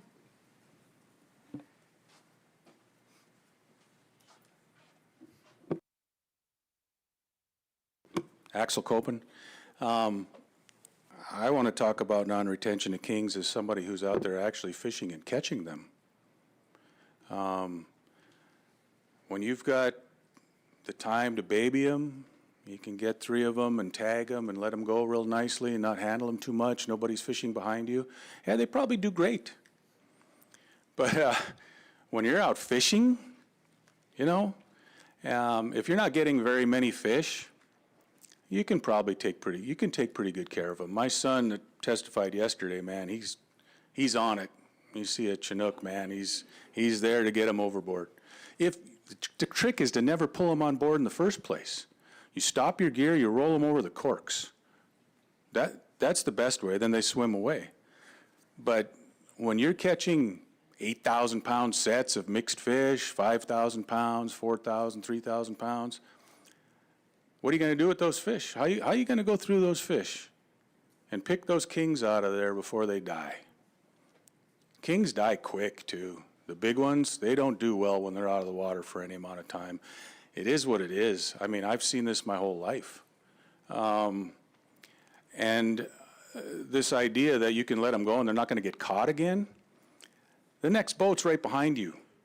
I've thrown more kings overboard in the last couple of years because of non-retention that just swam into the net to the guy who's almost around me. It feels kind of stupid. That fish is going to get caught again. Well, what did I accomplish by letting that fish go overboard? There's actually a study that once they're caught, they stay near the surface and are more likely to be caught again.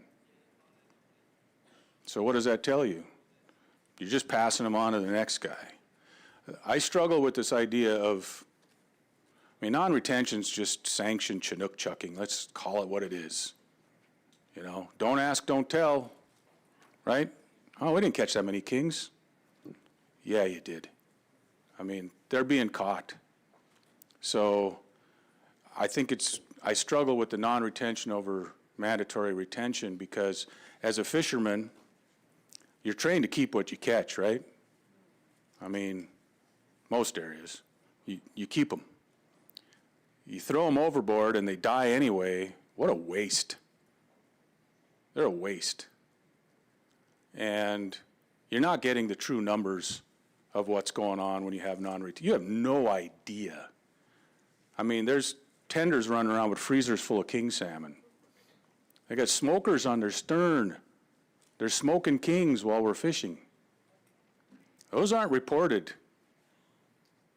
So there's a big issue with underreporting of king salmon all over the state. I've seen it, and I think the only way you're going to get around that is mandatory retention. That's my 2 cents on it. Thanks. Thanks, Axel. I think we have a question from Mr. Svensson. Axel, what if you guys that are seining, what if you increase the distance between the next seine? Well, that's impossible depending on where you're fishing. You might only have a little area where there's snags behind you and snags in front of you, and you've got enough room to set your net, and you tow forward just to the snag that's in front of you, and you close up, and the other guy sets right behind you. Yeah, but can't you got the same area, channel, so he starts back further He and can't, goes, why can't he? because there's snags back there. Well, I'm not saying, there weren't snags, the first guy that laid his. Yes, we literally will set our nets in an area that we have enough room from where I'm standing to that wall. Okay. If I tow past that wall, my seine gets destroyed. Okay, so. If I go back behind that, my seine gets destroyed. I have that much area.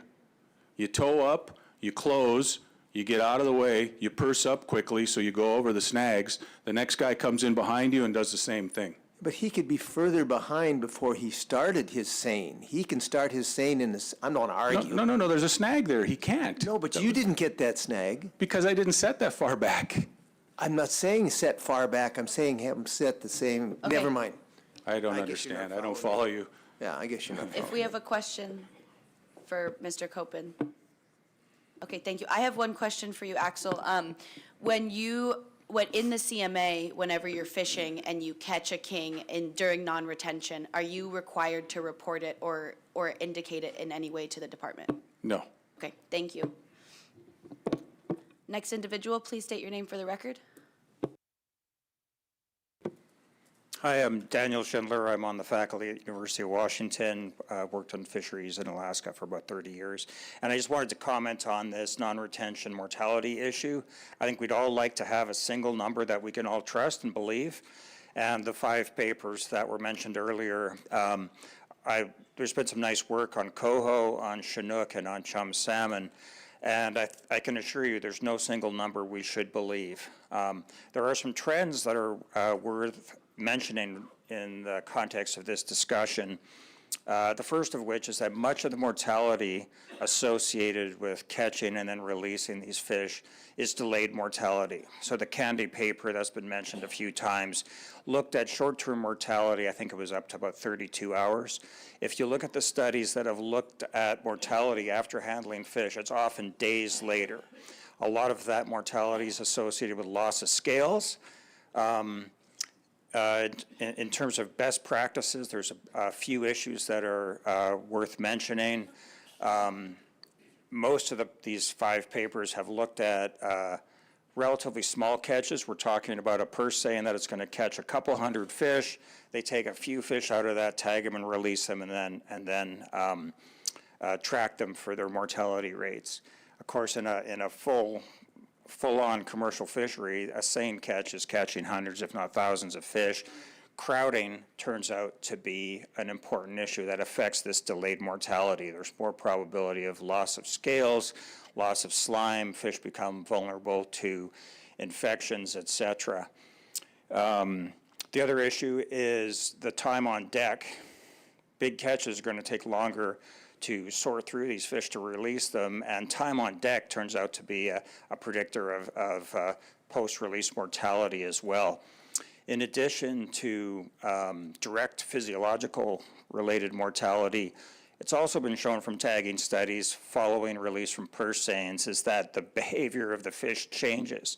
They become more vulnerable to predators like salmon, sharks, and marine mammals.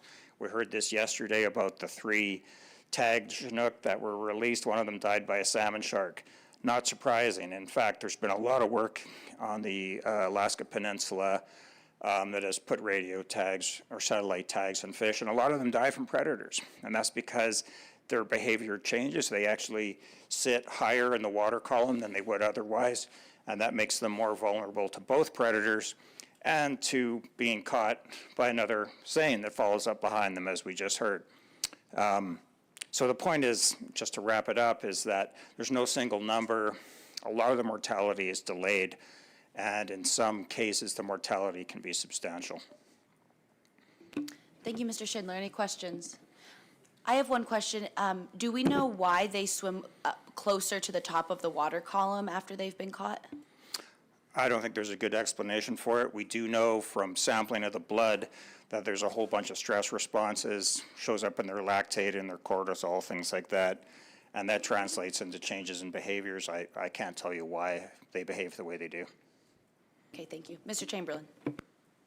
Thank you, Dr. Schindler. One other thing that came to me is when you confine thousands of fish within an area as a purse seine is closed, what happens to the oxygen levels in the water that they're contained in? You know, when the net's in the water, I'd guess the oxygen probably doesn't change very much. But as those fish get crowded, there's stress associated with that. That also has been shown by direct sampling of the blood and looking for stress indicators in the blood chemistry. Thank you, Dr. Schindler. Thank you very much. Ms. Levy?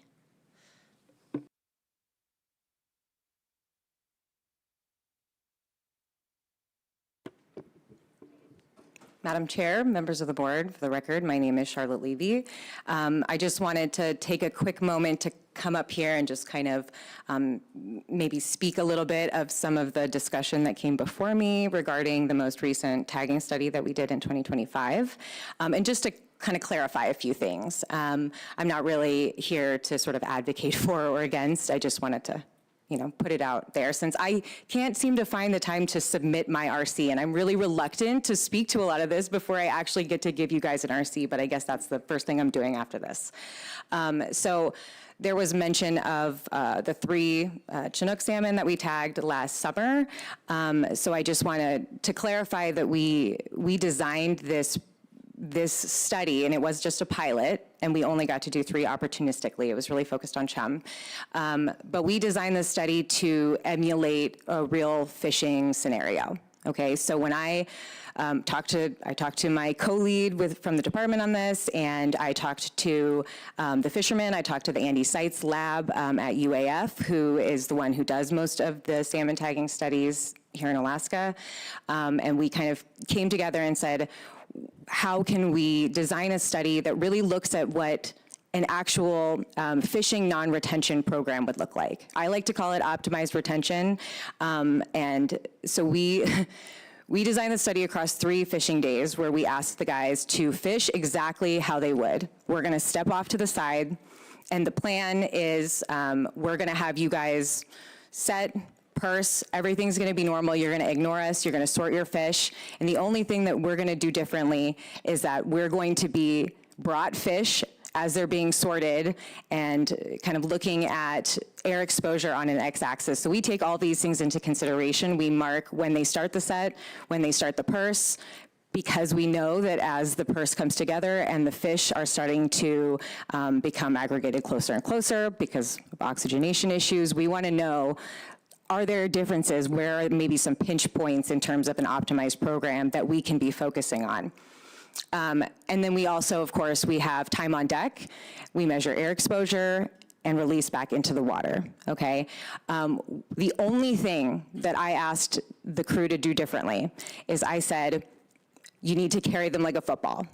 And I would just note that there are sort of these optimized non-retention programs in other fisheries that are maybe non-salmon, where it is not unreasonable to ask a fisherman, hey, you don't need to do all this other crazy stuff, but don't pick them up by the gills, don't pick them up by the eyes or the tail.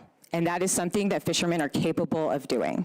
I also have a lot of photos that I've taken of the sets themselves so that you can see, hey, what is the length at which we can really identify these fish and pull them out, and how long does that take for the sort? And let me tell you, I know this is probably a hard thing for you guys to fathom, for those of you who aren't commercial fishermen or haven't seined, but this is their job. These guys are pros, and they sort fast. And let me tell you how fast. They sorted so fast that they were sorting fish faster than I could tag them, and I try to keep my tagging within 3 minutes. That is always my goal. Does it always happen? No, which is why we have a nice x-axis of how long it took between getting the fish and releasing the fish, okay? So these guys are very fast, and they know what they're looking at. They look at fish all day long. And I'll show you guys the picture. Some of you might have seen it, but if you ask a fisherman to look, I bet you they can pick out the kings. So anyways, so we designed this study to really think about worst case scenario, because I've been in other programs where we've asked fishermen to volunteer doing additional measures, and the truth of it is, you can't ask fishermen to do something that they can't do, or else they'll fail, right? And failure doesn't look good for anybody, and it wastes everyone's time to try to come up with programs in cooperation with fishermen if they're just gonna fail. Nobody wants that, okay? So I wanted worst case scenario. So that is what we did. That's how we set up that study. Of the 3 Chinook that we tagged, there was one that was immediately predated after 2 days, kind of close in the area. It didn't go far. The second one traveled, I want to say about 250 miles, and that's both distance and displacement. So it was very close. They were getting to where they were going. There was not a lot of difference between how long it took them to get as far away from the release site as possible versus how many miles, kilometers did they actually travel? Because I look at both. I look at distance and I look at displacement. So if you picture a straight line, it's all great circle distance. That's your displacement from tagging, release, to where they pop up. But then you've also got your distance, which is, well, of that, where are these fish going? How much distance are they actually putting in regardless of how far they get away from the release site? And so the second one was recaptured. And I'm just gonna tell you guys right now, it was recaptured in South Unimac after 7 days, okay? And that fish actually spent a lot more time, because we also look at depth, and on average, that fish spent a lot more time in deeper waters, but it was also over a shorter period of time, okay? The third fish, and this poor fisherman, he said, I think I got one of your tags. What do I do? And at that point, it would have been nice to maybe put it back in and see what happens so we can maybe answer some of these questions. But the opportunity to physically recover a satellite tag is kind of gold, because we get the full archive data set. So I said, you need to keep it. And I asked him to keep it. The third Chinook was released and made it 27 days, and it reported 8 miles up the Connectoc. And this fish had, I think, roughly 600 kilometers in distance and about 1,000 kilometers in displacement. I switched those two, displacement and distance. So this fish did a whole lot of moving. It was moving and shaking, and it made it all the way up to the Connectoc in Cusco Bay. Okay? Yeah, Madam Chair. Ms. Carlson-Van How many boats were involved with that sorting exercise, and you were describing how they were sorting and how fast they were? That's an excellent question. So we used the June test fishery as an opportunity to do this study, and we did it across 3 different vessels. And this is very qualitative, but I did ask ahead of time, how do you feel, how does your crew feel about their sorting abilities? How experienced are they? So we could kind of, it's not really gonna be very useful quantitatively, but just get an idea of crew's confidence in being able to sort and, kind of do all the things. So 3 different vessels. And what was because that was my next question, what was the answer in terms of how competent and used to and experienced they were with sorting and with instantly identifying species?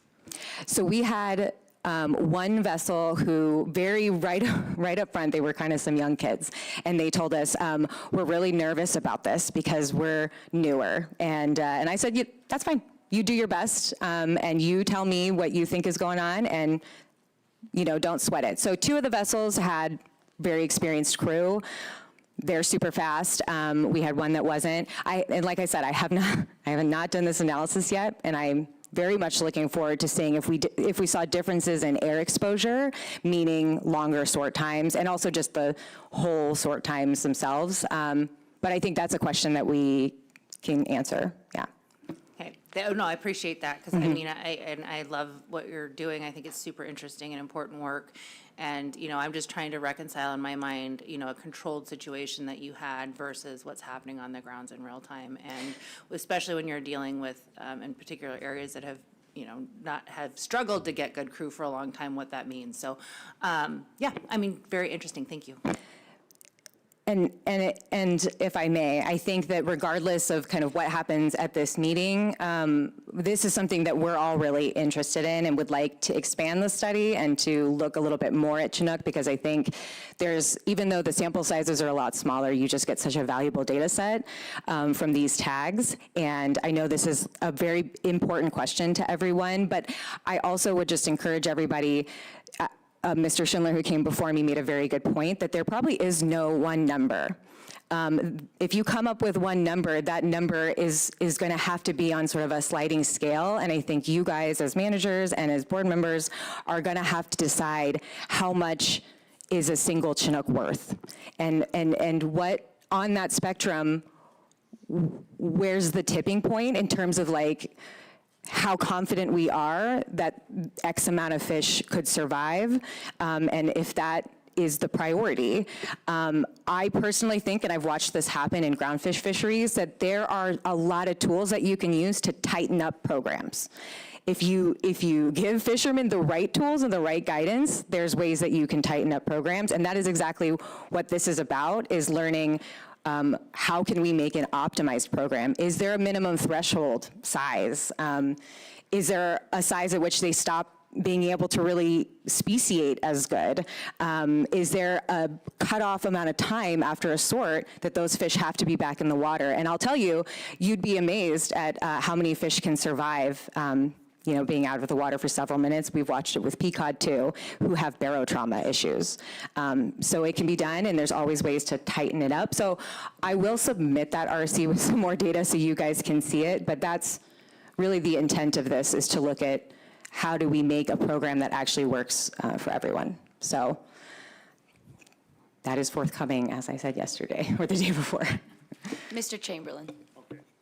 Thank you, Ms. Levy. And I just want to put on the record, I'm very supportive of this study. But I just want to say, first question, would you agree that peer review is the best way to review these things? Absolutely, and that's why, so I actually can, if I may just directly respond to that, there is a lot of analysis that has to happen, but the one thing that has been done is the analysis of the tag data. So the tag data that I'm telling you right now is that's the only reason I'm willing to talk about the raw tag data, is because that has been processed, and that is why it's the only one I'm really willing to speak to. But yes, this paper is like almost in submission. It was kind of bad timing, but it feels relevant to this meeting, so. And so I think, and I very much look forward to you are seeing it. It's hard for this board to make decisions on, especially on preliminary study data without a full set of the facts, because as you heard through prior testimony, there are a lot of other factors that can influence this, or other factors we should be taking into consideration before drawing conclusions. But would you be willing to RC that as quickly as possible, just so we have a chance to read through that? Just to make it a question. Yes, from your mouth to God's ears. It's like the next thing as I walk out of this room. Thank you so much. Mr. Wood. Yeah, thank you. Boy, after listening to about 7 years of genetic studies, I was just curious, like, how was this paid for? Yes, thank you for that question. So I think this maybe came up the other day. So what the borough paid for this study, it's a pilot study. We have an approach of, if we think something's really important, we find experts to work with to develop a project. We get the groundwork started by paying for it, and then we use our results to say, hey, there might be something here, and then we take it to other granting agencies to get additional funding to expand the work. And we have a track record of doing that in the past, and that's the intention for this work as well. Thank you. Thank you very much, Charlotte. Okay, next testifier, please. State your name for the record. Virgil Umfenauer. When I served on the Board of Fish, a fellow board member with me was a retired biologist, worked mainly in sport fish division.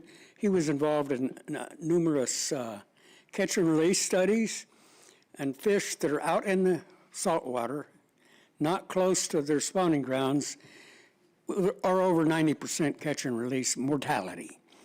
When we were at a work session in 1995 in Juneau, the state had sent the Wallstad, which was the largest enforcement vessel the state had, to Area M to check on chum chucking.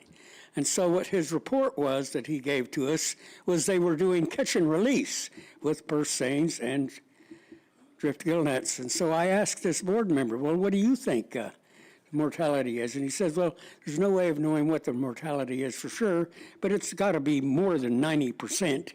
And so to me, this is a no-brainer. It's ridiculous. And so what we did after we found that information, we made a regulation for mandatory retention in all of Area M of all salmon, period. Thank you. Thank you, Virgil. Any questions? Thank you very much.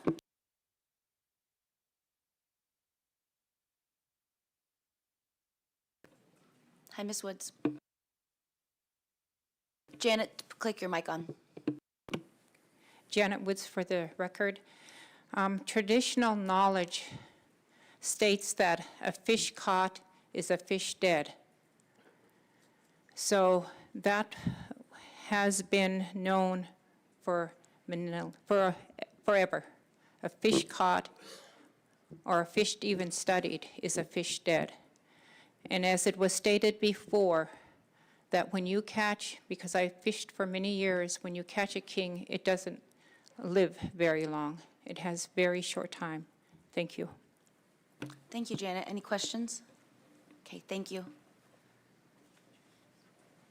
Come on up, Carrie. For the record, Carrie Stevens, Upper Yukon.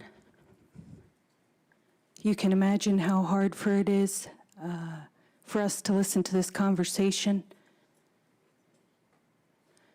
questioning the value of one king salmon. So I just wanted to put it on record again that the department sanctioned that every king salmon matters. That's why we're on a moratorium in the Yukon. We cannot catch king salmon to eat for ourselves for food. And one female king, especially the larger ones, can have up to 14,000 eggs. So every king does matter. And again, the best way to address this problem is to not catch them in the first place. Thank you. Thank you, Carrie. Any questions? Thank you. Mr. Thompson?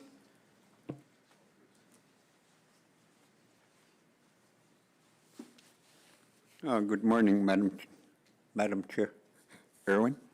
On 128 retention, as Carrie mentioned, Chinook on the Yukon is a matter of conservation, and mentioned that every salmon counts.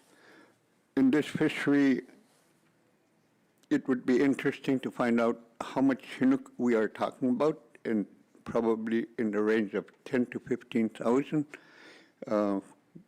That we don't know what river streams they are coming from, and yet we are allowing this fishery to harvest Chinook. If we really need to determine where these fish are coming from, has there been any weight, sex, length analysis and where these fish are going? If that has not been done, then we need to do that to allow this fishery to continue. So we need to, and I don't know why we're talking about, a fishing area where there's a high Chinook catch. If that is so, then we need to look at maybe closing that area. Over the years, the fishery has grown so much that now we're trying to cut it back. Thank you. Thank you, Francis. Any questions? Thank you, Francis. And after Mr. Delaney, we'll go ahead and move on to the next proposal. Madam Chair, Kevin Delaney. The lady from Upper Yukon kind of stole what I was going to say. The best way to preserve these fish and get them home is to not catch them in the first place. I want to speak much more about stock of concern, action plan, regulatory construction, not so much about the detail of that plan. Proposal 112 is an excellent vehicle. It is a stock of concern action plan. I believe there should be a little maybe more preamble language stating the objective. But what we're really interested in the stock of concern action plans is to have recovery criteria in the plans and the plans in regulation. So I'm going to not stand in the way of lunch here any longer, but come back and talk more with you when we get into the stock of concern action plan discussions. Thank you. Thanks for saving those comments, Kevin. Any board questions? Thank you very much. Okay, proposal 109, please. Proposal 109, 5AAC 15.200, fishing district sections and subsections, and 5AAC 15.357, Chignik Area 7 Management Plan. Thank you, staff. Does anyone wish to speak to proposal 109? New information, please. Yes, thank you. George Anderson, President, Chignik Intertribal Coalition. We are the proposers of this, and I just want to give a little history on why. Back in '24, severe reductions in our local fleet, 120-hour closures in the Chignik Lagoon, tribal folks looking for options. So we developed this in the wake of the '24 season. Roll through 25 seasons, same reductions in place, and this addresses giving our folks some opportunity so we're not sitting on the beach for 5 days. So I'll stop there. I just want to say one thing about new information. If it has not been said on the record, either on time, testimony, or in committee, I'm not going to be up here a lot. So I appreciate this opportunity. It's an awesome process. But unless we really need to get up here, if a board has something pressing, we're here. So thank you. Thanks, George. Any questions? Mr. Carpenter. Yeah, thanks, George. I'm just trying to figure this out a little bit. So right now it's divided into three basic pie shapes, and that box is kind of on the inner side of that. Aren't those areas open already? I'm trying to figure out, exactly what you're trying to do here, I guess. Yeah, Mr. Carpenter, through the chair.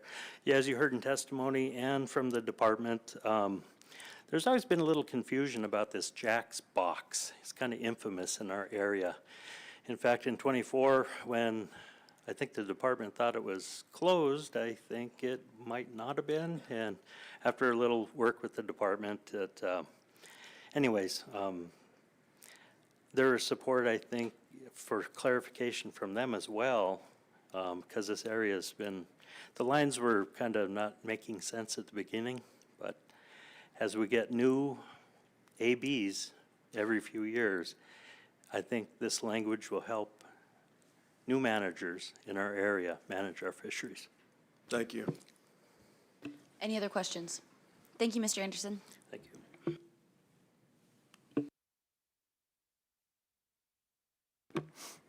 Axel Copen. George summed up most of it, but one other part of this is we talked about a little bit earlier. We have a lagoon fleet in Chignik. Now these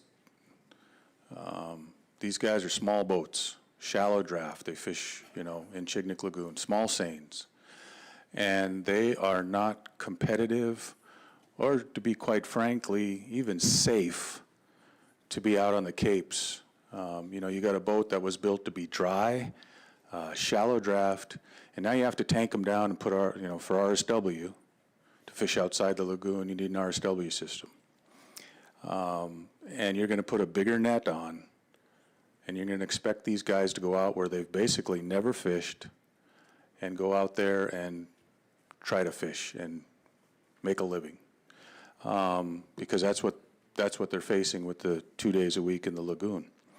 So part of the reason behind this idea was Jack's Point is close to Chignik Lagoon, Chignik Bay. It's just around the corner. And right now, the way it is, it's confusing, but it's also a place where bigger seines are used. So this proposal would clear this area out for the smaller, less competitive boats where they don't have a 58-footer breathing down their neck when they're trying to fish there. It makes sense geographically. It makes better alignment sense. What George referenced in 24 was that when the department announced an opener, usually this area is opened, but Central District was not open, but the lagoon and the Western District was, and this place is right in between the boundary lines. So a bunch of guys were out there fishing because in all our lives it's been opened with, it's never been closed, and so guys realized, hey, we're fishing in a closed area. So, you know, it was just extra confusion, and that's because you have staff that's, you know, we don't have staff there for 10 years anymore or 6 years or anything. It doesn't happen. And so there's some clarification that was needed there. And it's also, the lagoon guys have bore most of the brunt of our king salmon conservation. They're the ones that are being displaced for 5 days a week. And so by creating a new stat area, the department will know what's being caught there, because it's a different stat area. And they'll also, there's a place they could open that area and let these guys go out there and catch some of these surplus sockeye on their way into the lagoon and avoid the Chinook. So that's also part of the idea. It'll actually reduce fishing pressure in the area because they'll be limited to 125 fathom seines and they'll be shallower. So it's actually going to reduce fishing pressure from what it is now in that spot when somebody chooses to fish there with their bigger, deeper seines. So I just wanted to get that on the record and clarify that part of the proposal a little. It's not a fish grab. It's not a, you know, oh, we're expanding this area to do this. It's smaller boats, smaller seines. Thank you. Mr. Wood. Yeah, thank you, Axel. So just to understand the fishery there a little bit more. So if this was put into regulation, this would allow just basically the lagoon boats to fish this area, and the bigger boats with the deeper nets could only fish on the outside edge of it? Is that what you're coming out with? Well, I mean, a bigger boat could go get a small seine and fish there. It has to have a smaller net, a shorter, shallower net than what is allowed there currently. Oh, okay. So if a boat with a larger net wanted to fish just outside of that black box, they're more than welcome to, if it was practical to do so? Offshore, off of it? Yeah. Well, that's true now, but yeah. Okay. All right, thanks. Okay, thank you very much, Axel. I think at this time, we're going to go ahead and break. I'll hand the chair back over to Member Carlson Van Dort. Thank you, ma'am. Thanks, Ms. Irwin. Okay, it is noon. I think we're going to take our lunch break at this time for 1.5 hours, and we'll come back and we'll complete Group 1 with the Stock of Concern Plan discussion, and then we'll move on into Group 2. So we'll see you back here at 1:30. Thank you.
All right, thanks, everybody.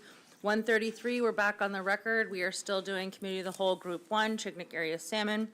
We've gone through the proposals, and we are going to give folks a chance to talk about the stock of concern action plans. There are two, one for Chinook salmon, one for sockeye, first run sockeye, early run sockeye. Ms. Irwin. Thank you, Madam Chair. Before we begin, I just want to remind folks that when you come to the mic, please state your name for the record. When we call the stock of concern plan, please start lining up if you choose to speak. Please don't refer to anybody by name, and new information only. Staff, we're not going to go through the options, just present the plan. We'll do that in deliberation. So we'll start with the stock of concern action plan for Chinook. Okay, again, for the record, Carl Burnside. And Chignik River King Salmon, stock status and action plan 2026. Thank you. Kevin, come on up. Madam Chair, can I defer to the author of the proposal and come up right away after that? Sure. There's no author, but go ahead. You can go after George if you want. Oh, okay. Kevin Delaney, Kenai River Sport Fishing. Well, as I mentioned just before lunch, I want to talk a little bit about the regulatory construction of action plans, and specifically to this one.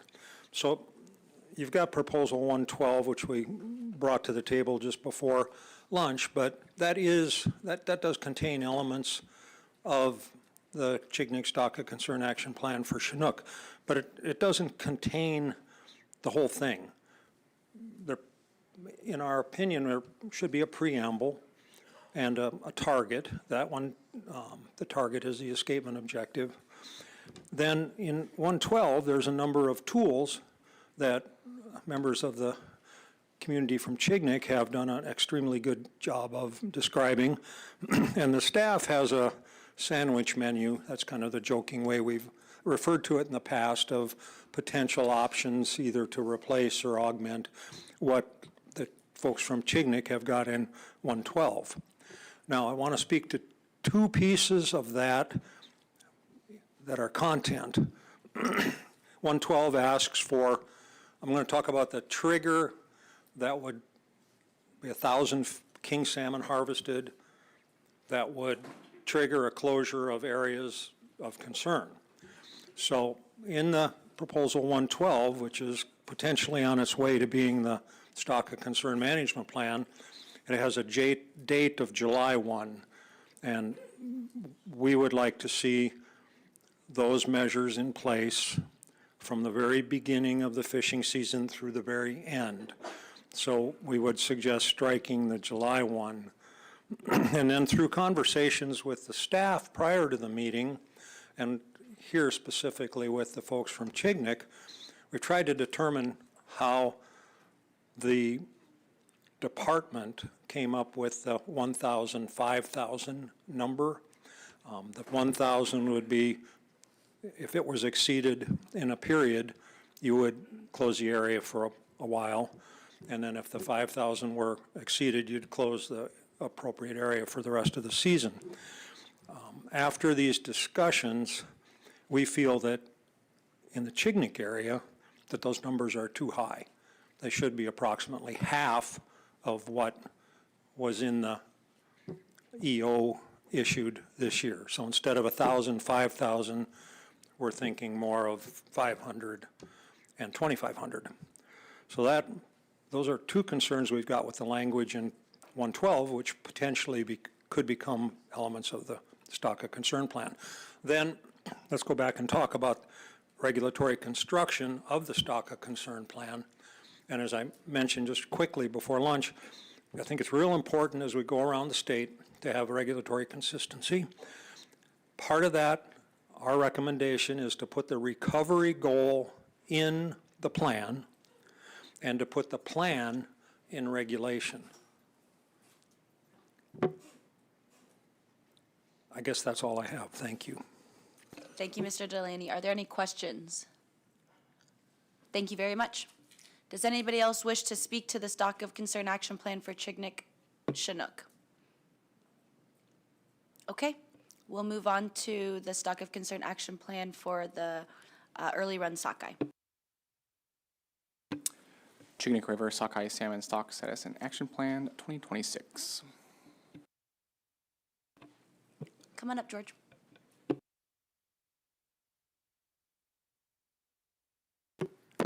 Thank you. George Anderson, Chignik Intertribal Coalition. Yeah, as far as new information, to us, it's all new. I think RC 13 dropped during staff comments. I think it was available after lunch. So we didn't see it in the agenda. After the October work session in 25, we didn't know this was coming up at this meeting. So anyways, luckily, we asked the department for information on the 2024 genetic study. They gave it to us immediately. Luckily, we had somebody close by that could help us out. We dropped RC 133, and that is our newest information, and not really prepared to talk beyond that because we're still digesting it. Thank you. Thank you, Mr. Anderson. Are there any board questions? Not at this time. Thank you very, oh, Mr. Commissioner.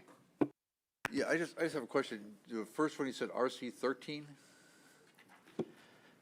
Yeah, I think Was that's dropped before lunch, or is that what you said?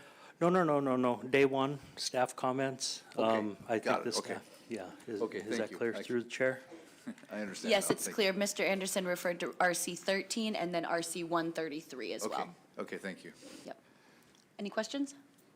Nope. Okay. Thank you, George. Thank you. Is there anyone else who wishes to speak to this action plan? Okay, thank you very much. If that does it, that ends Group 3 Committee of the Whole, or Group 1, excuse me. Madam Chair, I'll hand it back to you.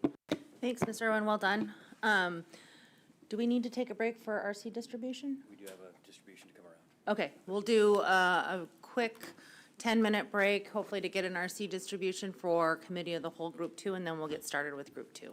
Thank you.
All right, we're back on the record.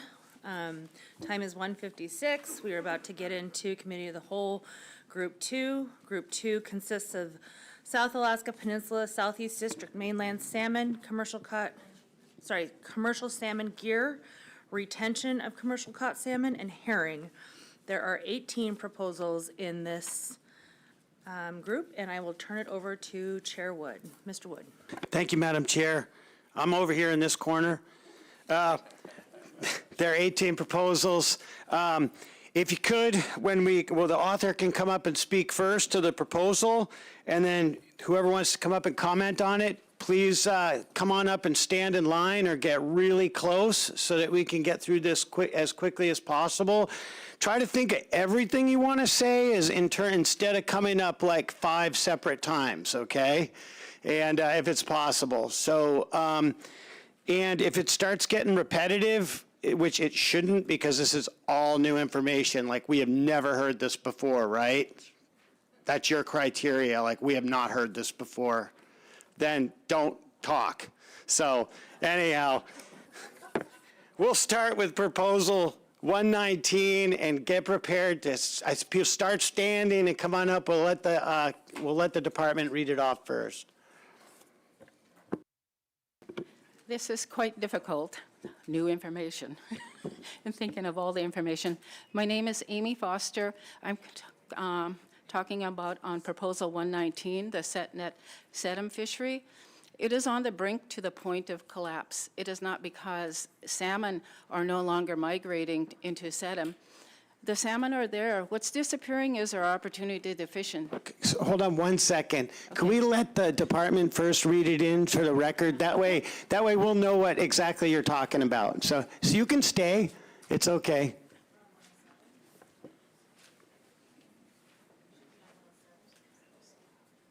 Oh, sorry, yes, 107, sorry. Thank you, Mr. Chair. Jeff Salinger for the record. Proposal 107, 5AAC 09.xxx and 5AAC 15.xxx, new section. If anyone would like, the authors here, or anyone like to comment on Proposal 107, please do now.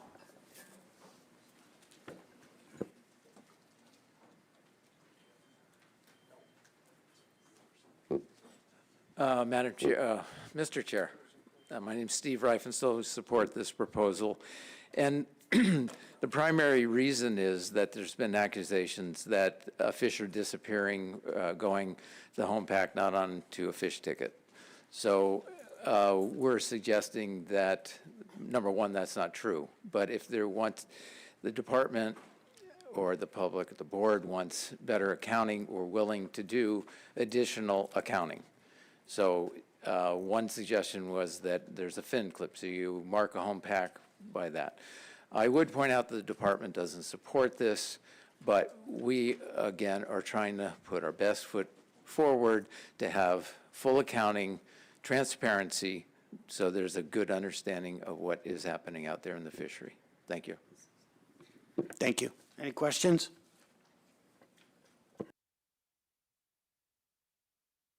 Virgil Umfenauer speaking for the Fairbanks AC. Fairbanks AC supports this proposal. We're used to it because most of the rest of the state, personal use fisheries, have to clip the tail fins.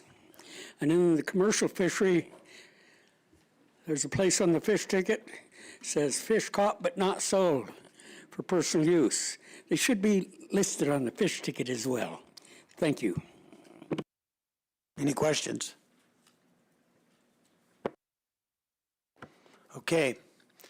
All right, we'll move on to 119 now. Department, please read 119. Proposal 119, 5AAC 09.360, Southeastern District Management Plan. Thank you. Sorry about that. Oh, I'm sorry. Thank you. I'm new to the process, so my name's Amy Foster. I'm talking today on Proposal 119. It's in regards to the set-net sedum fishery, which is on the brink to the point of collapse. It's not because salmon are no longer migrating into sedum. The salmon are there. What's disappearing is our opportunity to fish in sedum. Proposal 119 asks for when Chignik area fishes, we as set net fishermen would like to fish at the same time on Southeast District mainland.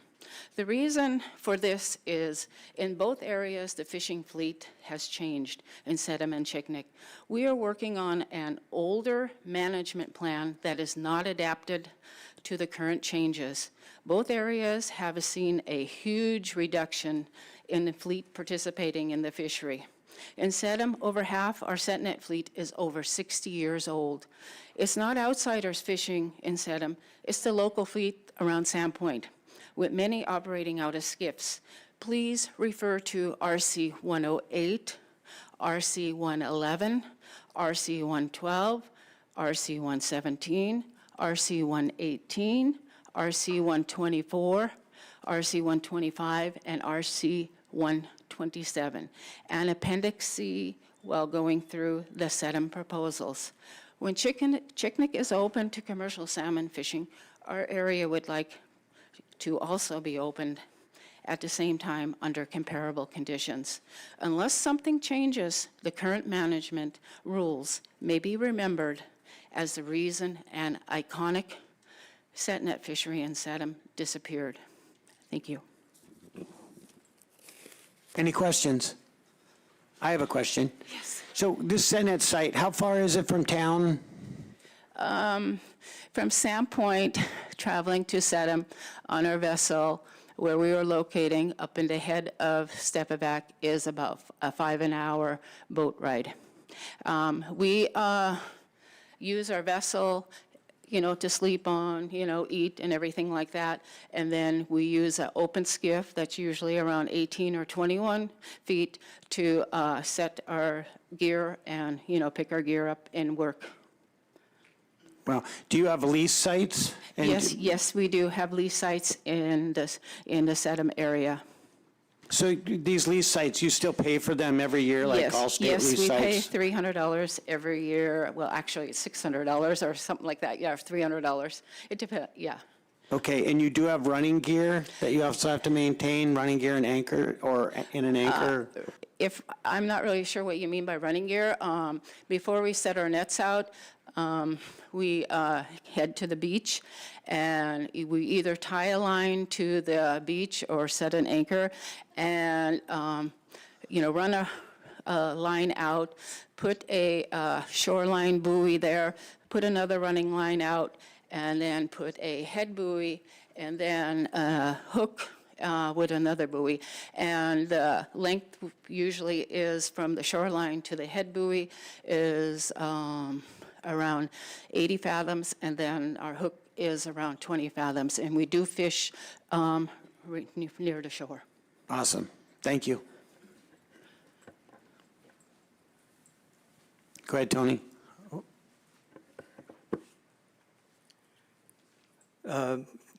Chairman, Board, my name's Rick Eastlick. I'm a setnet fisherman. I too fish in this area. Just for the record, this past June, I had just less than 750 pounds of fish for the month of June. And like she said, there in the East Stepavac area, as far as I can remember this year, the most we had was 4 different vessels. So, and this is where I'm at, it's about 5.5 hours from town. Now, I'd just like to, I don't know if it's off track a little bit, but I know there's lots of proposals that's targeting the seine fleet that we have. But I have to tell you, if there's no seiners, we're out of business. Our volume is so small that we can't have a tender sent out to us. For instance, in August, I was the only boat in this eastern district. And again, like I said, 5.5 hours. And if it wasn't for the seiners out there beyond on the capes, I wouldn't have any service, number one. Number two, I have 1 crew member. I am the oldest active setnet fisherman in the fleet. And I got to tell you, there's a lot of bad water out there. And, you know, there's been times when I've needed assistance, I've needed help. And without the seiners, you know, one of the fat boys that come rescue me, I wouldn't be here right now. So on the other side of that coin too, the processors, you know, they you know, to gear up all their workers, everything else, the revenues in the city, they're not going to make it on the SetNet fleet. And in my earlier testimony in June, I think I said there was the most 12 boats in one day. All right, well, thanks for speaking to this proposal in particular. Appreciate it. Thank you.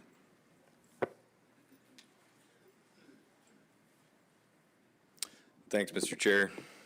Tony Zock, BBDC.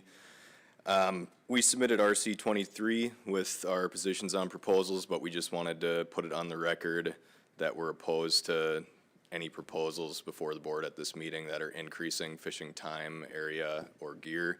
And just to save time and not waste your time, that statement can go for any proposal that's increasing fishing time, area, or gear, Mr. Chair. Thank you. Thank you. Any questions? Okay, thanks, Tony. Proposal 119, if you want to speak to it, go ahead and stand up. Yeah, good morning. My name is John Foster. I've been a Southeast District mainland SetNetter since 1971. I have sites in Fox Bay. I don't know that I'm basically speaking to this one. There's a whole slew of proposals that come in from the SetNetters trying to get some fishing time. We're not asking for more, we're asking for some. I mean, last year we had one day, July 24th, that's one day all we had. The problem that's going on right now is with the Chignik feet being so small now, and having guaranteed 3 on 600, 300 on the first run, 600, the catching power is a lot slower, so we don't get the fish. We are allocated 7.6%. I'm not looking for more fishing time. I'm looking for just some help to get out there and fish. And I don't know that I support this proposal as much. I think the best proposal that I've seen here that would help would be 123, and I'll speak to that again when I come back up. So great, thank you. yeah. Oh, and one other thing, I did not go set netting last summer. The previous 5 years before that was a break even. I paid the bills, paid my crew, and took nothing home. So this last year, since it was a odd year and it was going to, you know, big pink salmon, and I went seining on deck of a seiner at 66. Okay, thank you. Go ahead, next up. Yeah, I'm Emil Movick. I'm also a set netter in Sandpoint. And we're not asking for more fishing time. We're asking for a different regulation so we could actually go fish.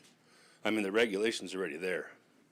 And I've got a couple of proposals in, you know, to this matter as well. And we're not looking for, you know, more fishing time. We're just looking to actually get the time to be able to fish. We're a lot further away. And when they're out there fishing, you know, because their escapement measures are being met and their and they're getting harvest, I think we should be fishing as well. If we're fishing supposedly on the same fish as it's been stately claimed. So I just really think that out of the fairness of that, I mean, once they get to go fishing, we should be able to fish as well. And with the Northwest Step Back section, they've already got that as its own section. So it could be regulated itself in between July 1 and July 25 as normal. And the department has every right that they still do that. This would be that Southeast District mainland. Great, thank you. Any questions? No questions.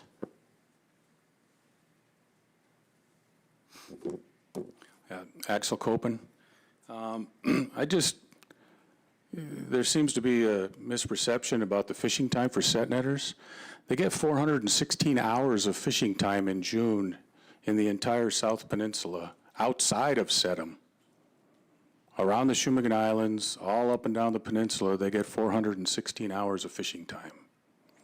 If they choose to not fish because they can't go in the Southeastern District mainland, I'm jealous the fact they have a choice to go somewhere else when the area they prefer to fish isn't open, because I don't have that opportunity in Chignik. If we don't get our escapement, we don't fish, period. There's no guarantee of 416 hours in Chignik like they have. So they may be losing access to an area, but they're not losing fishing time. 416 hours, most in the fleet in the South Peninsula. They're free to move anywhere. And this plan's been in place for 41 years. It's been challenged by Southeastern District mainland fishermen every 3 years probably since then, before my time. The Department of Fish and Game recognized the significance of Chignik stocks in the area and put an 80% stock designation or a stock assignment on it 46 years ago. They acted before the board did. This plan's been in place for that entire time. The 300,000 and 600,000 they're talking about is a harvest preference for Chignik because the board in 1977, 1978 realized that Chignik stocks were so exposed to interception on both sides at Cape Igvac and in the Southeastern District mainland that there needed to be some establishment of a minimum economic level for Chignik fishermen to survive. So these 300 and 600,000 sockeye, that's 1978 levels of what it takes to support a fleet. If you account for inflation, that lower number is 1.1 million sockeye. So I think it's pretty reasonable, 300 and 600. I don't make any money at 300,000 sockeye harvest in Chignik. I'd go bankrupt if we had to live off of 300,000 sockeye. It's just not enough. So I don't have anywhere else to fish. Chignik guys don't have anywhere else to fish if our area is closed. They've got a lot of area. This plan's been well developed. It was based on the Cape Igvac management plan, which has been in place even longer. The allocation percentage was based on historical numbers. This is a historical plan. I don't think it needs to be changed. Thank you. Thank you. No questions? Go ahead. Go ahead and turn your mic on. Edgar Smith. The 300 and 600,000 was enacted in 1988, not 75. When we went to the Board of Fish in 85, they put the plan we have on in place there, and then he kept adding regulations like 88 to the 600,000, and they put 80% on around the same time on the 63 tagging study. So once we passed 84, Chignik had 1 million fish caught before June 10th with 101 boats.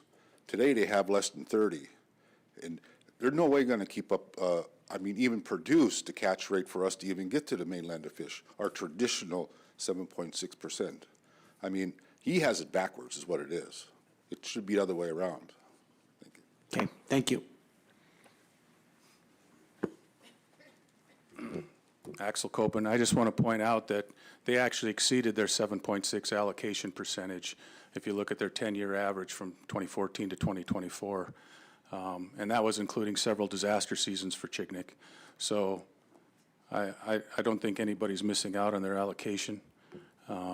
If you read the AMR from the Department of Fish and Game, this year's annual management report, it states clearly in there that the stock assignment was created by the Alaska Department of Fish and Game in 1980, and the official management plan was established in 1985. Thank you. Thank you. Okay, we'll move on to Proposal 121. Proposal 121, 5AAC 09.360, Southeastern District Mainland Salmon Management Plan. Is the author here? Anyone want to speak to this? Okay, seeing no takers, we'll move on to Proposal 122. Proposal 122, 5AAC 09.360, Southeastern District Mainland Salmon Management Plan. Proposer? Okay. Yeah, this is Emil Mobeck again. I'm the one that put this proposal in, and by seeing that all these other proposals are about the same, I'm gonna probably, I want to like to rescind it and put my approval or stand behind proposal 125. Okay, would you submit an RC withdrawing your support for your proposal? Yes. Thank you. Sorry about that. Member Irwin has a question. Thank you. My question is just, is there anything specific about 125 that made you decide to refer to that proposal instead of your original? That is also my original proposal is 125. Okay, sorry, thank you. I missed the author on that one. Okay, we can move on to proposal 123. Proposal 123, 5AAC 09.360, Southeastern District Mainland Salmon Management Plan. Edgar Smith again. I was the proposal in there, and this was put a sliding scale on for the Chignik's allocation to sockeyes, but the fishing game opposed it because of Administrative Order 360. And I sent the amendment in on RC 007 to actually set it as 150. And that way you're in between. I mean, every 3 years, I don't think Chignik's fleet's going to sit there and slide at 50 or 60 boats at a time, but they're down around 30 now. If midpoint is 50 or 60, then they're sharing and we're sharing. We get to go and enact the plan at 150. And then another thing, if you got 150, if you do 7.6% of that, that gives you enough to actually enact the Southeast District men set netters to go fishing and not be at risk to go too far or too under, even with the small fleet that we have now.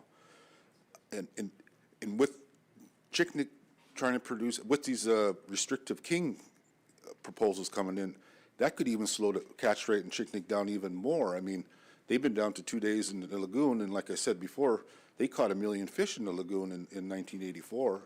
I mean, their catch rate is way down, especially with the running of the tenders and stuff to False Pass to deliver their fish. That's like a 7-day return round trip on the deal. But another person was referring to it. We're not saying the 7.6. It's all the other restrictive things that's added to it that actually slows the fishery down. We can't even prosecute the fishery anymore with the midpoint of the Chignik runs and stuff. But thank you. Thank you. Okay, we'll move on to proposal 124. Proposal 124, 5AAC 09.360, Southeastern District Mainland Salmon Management Plan.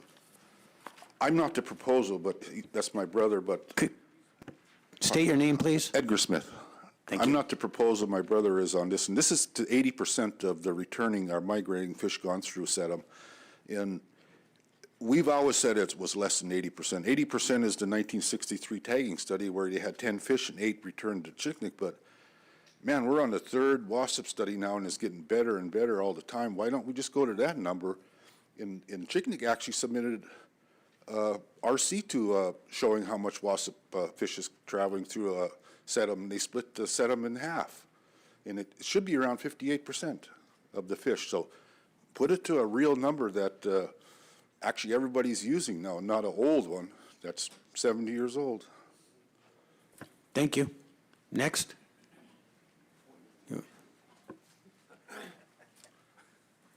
Yeah.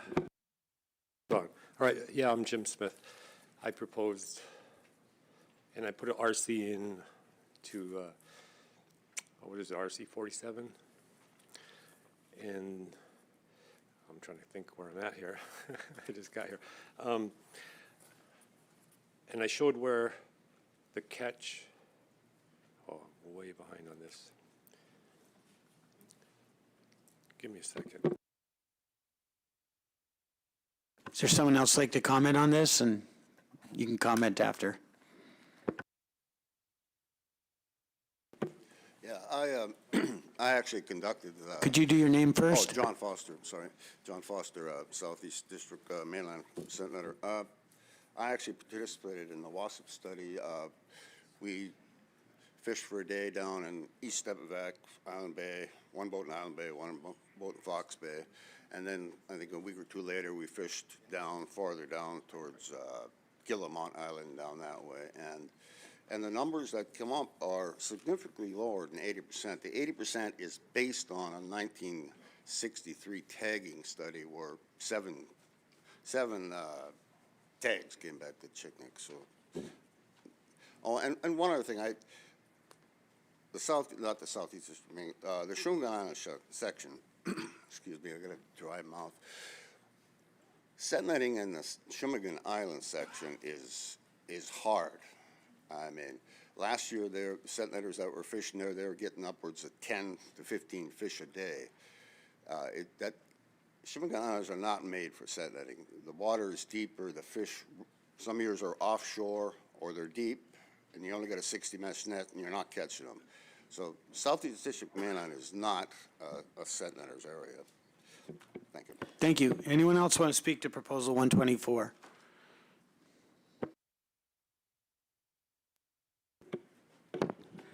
Rick Eastlick, set net fisherman. I too participated in the WASEP study of collecting. I was in the more western part of the southeastern district mainland when we collecting those samples. But to the 63 tagging study that he referred to, they had tagged they collected about 30 fish. And then, like you said, they recovered 8 of those tags. But what he didn't tell you was where they tagged those fish at. This is a huge, huge area. And they tagged those fish right in Fox Bay in the very eastern portion of the southeastern district mainland. So that would be like we have all of Anchorage, and they tagged the fish over here on 6th Avenue. And that's why, they got 8 of their 30 tags back. But, and then when they extrapolated that out to the rest of the mainland, that's like you're going, like I said, this is a big area. We're talking hundreds of miles of coastline. When you're talking all the way from Beaver Bay, all the way into Balboa Bay, all around, we're talking a massive area. And they only tag these fish, the next block over. Thank you. Thank you. Again, Jim Smith, sorry I drew a blank there, but I entered this so that we can switch from that old data to the WASEP study, which clearly shows they have it set in 3 stages, that the early stratum would show that it was a higher number going to Chignik, near 80, but in the mid, which is June 26th to July 8th, which is probably the earliest we've gotten over. We might have gone over there once in 20 years earlier than July, which is more of a 60% catch rate, and late July 9th through the 25th, which is showing more of a 58.6. And that is according to the WASEP study, which means we've been losing out on 20% of the catch in that area for the last 50 years since they did that old study. And I believe we should use the new material rather than that outdated test, which was probably not very scientific. That's all. All right, we got a question for you. Sure. Yeah, thanks. I'm just curious about one thing. With this set net permit in Area M, can you fish anywhere in Area M? Yes.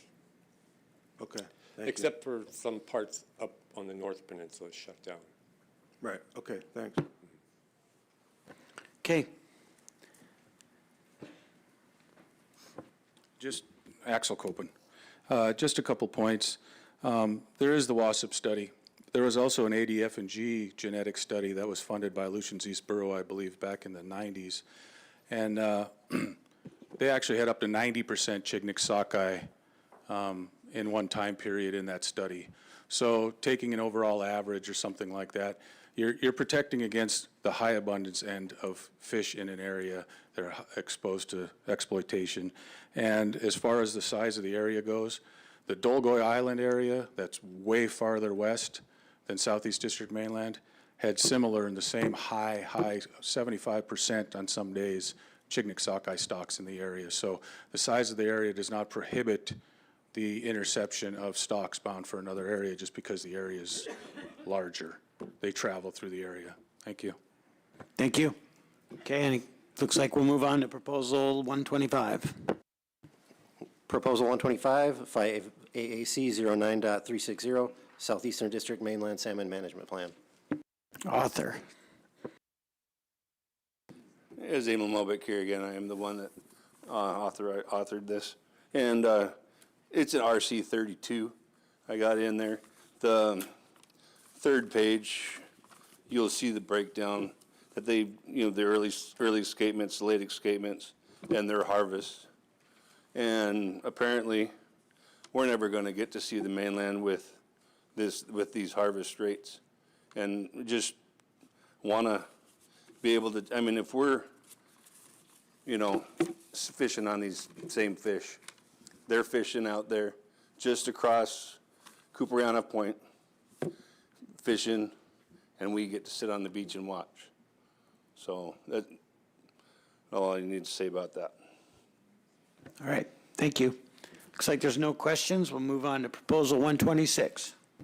Proposal 126, 5 AAC 09.200, description of districts and sections, 5 AAC 09.360, Southeastern District Mainland Salmon Management Plan, and 5 AAC 09.365, South Unimac and Shumagan Islands June Salmon Management Plan. Okay, would anyone like to speak to Proposal 126? Seeing no takers, it looks like we'll move on to Proposal 120. Proposal 120, 5 AAC 09.330 Gear, and 5 AAC 09.360 Southeastern District Mainland Salmon Management Plan.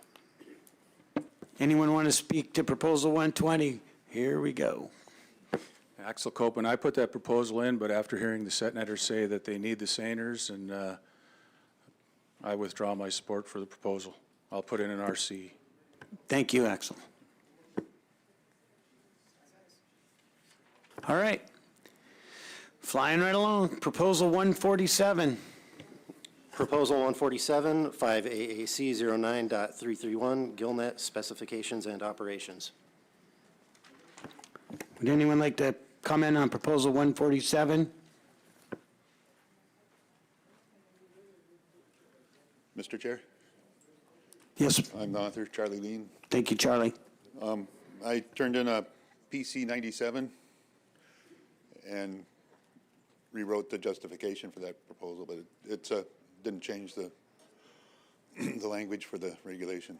So I think it's kind of self-explanatory. The idea is to shallow the nets up to steer the fishery away from chum and chinook and concentrate on sockeye. Thank you.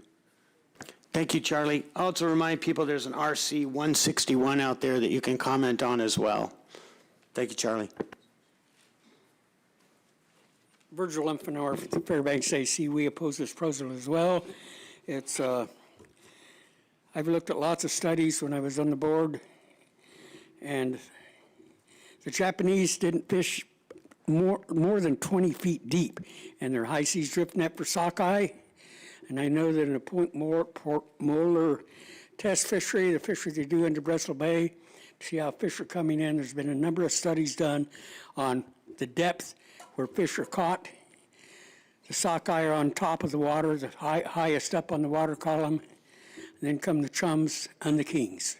So if you want to avoid chums and kings, you need to fish with shallower nets. Thank you.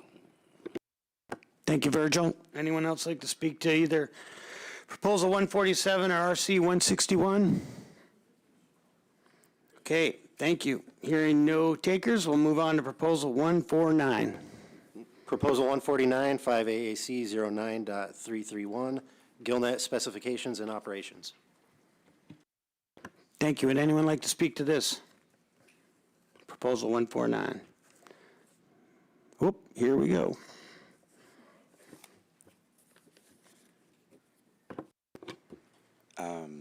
Good afternoon. I'm Virgil Porter. I'm the author of the Proposal 149. I'm here to advocate being able to use the full length of our net that has been allocated. Everyone else can use one net. They give them 200 fathoms for the drifters, and I'm unsure on what the seiners stand at. They don't have to cut them in two. We'd be able to work with half the anchors for safety, be efficient, and, you know, it might be a novelty, but it's also a little bit easier instead of having to go and break down 2 sets of gear. Since we are in, if you look, there's no major river systems out there. This is a mixed stock fishery. You are fishing off an interesting cape, an interesting point, you know, maybe the South Pacific Blue, and that's about it. Being able to set one net and set that down, see what goes into it, it's a little bit easier than having 2 full gear setups. The drifters have the same limitations that we do in, you know, being next to terminal areas, and it seems to do okay.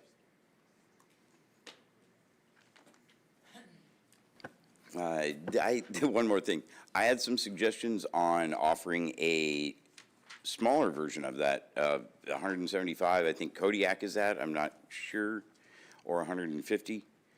I would rather have the full allocation that we already have, but it'd be nice to try out one net. All right, thanks, Virgil. Thank you. Anyone else want to speak?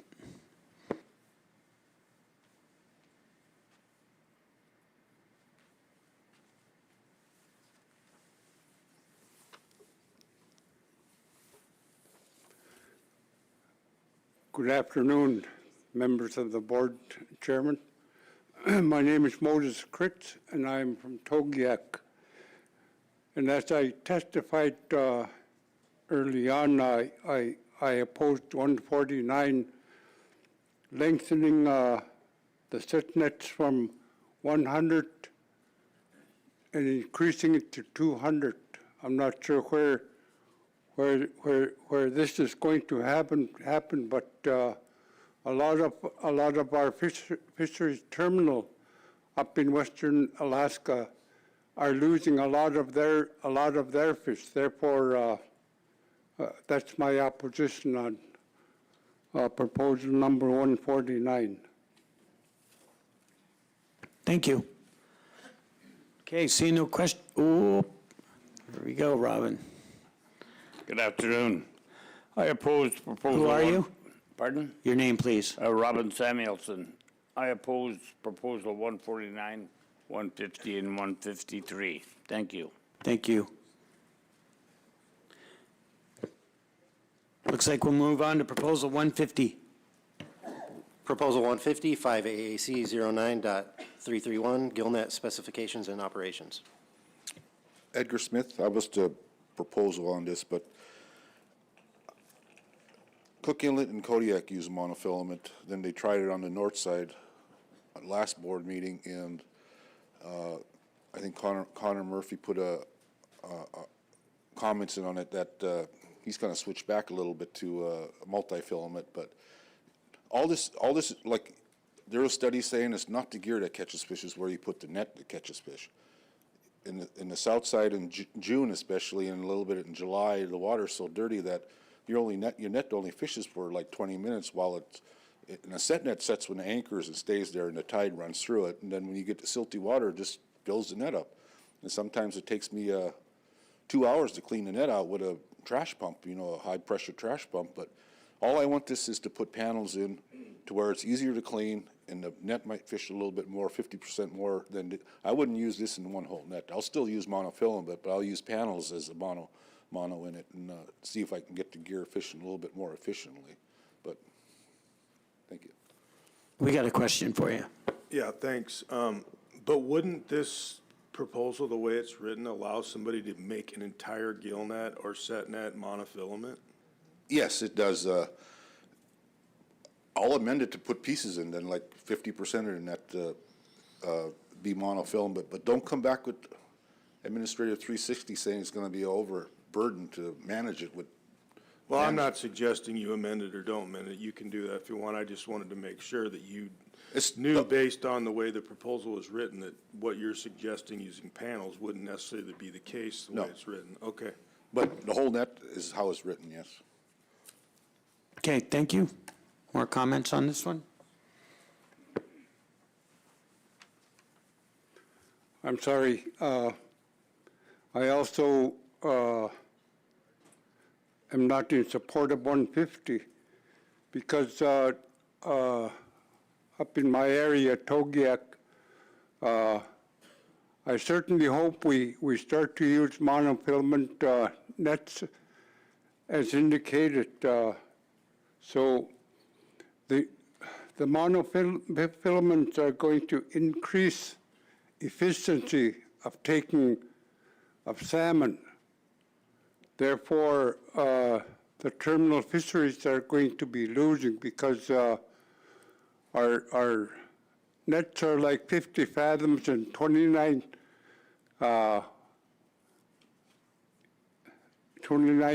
measures deep. And that for sure the terminal fisheries are going to decline more with if 150 was to be allowed. Thank you. Would you also mind putting your name on the record for us? Moses Kritz, and I'm from Togiak. Thank you, Moses. Any more on proposal 151 or 150? Okay, hearing nothing, we'll go to proposal 153. Proposal 153, 5 AAC 09.331, gillnet specifications and operations. Would anyone like to speak to proposal 153?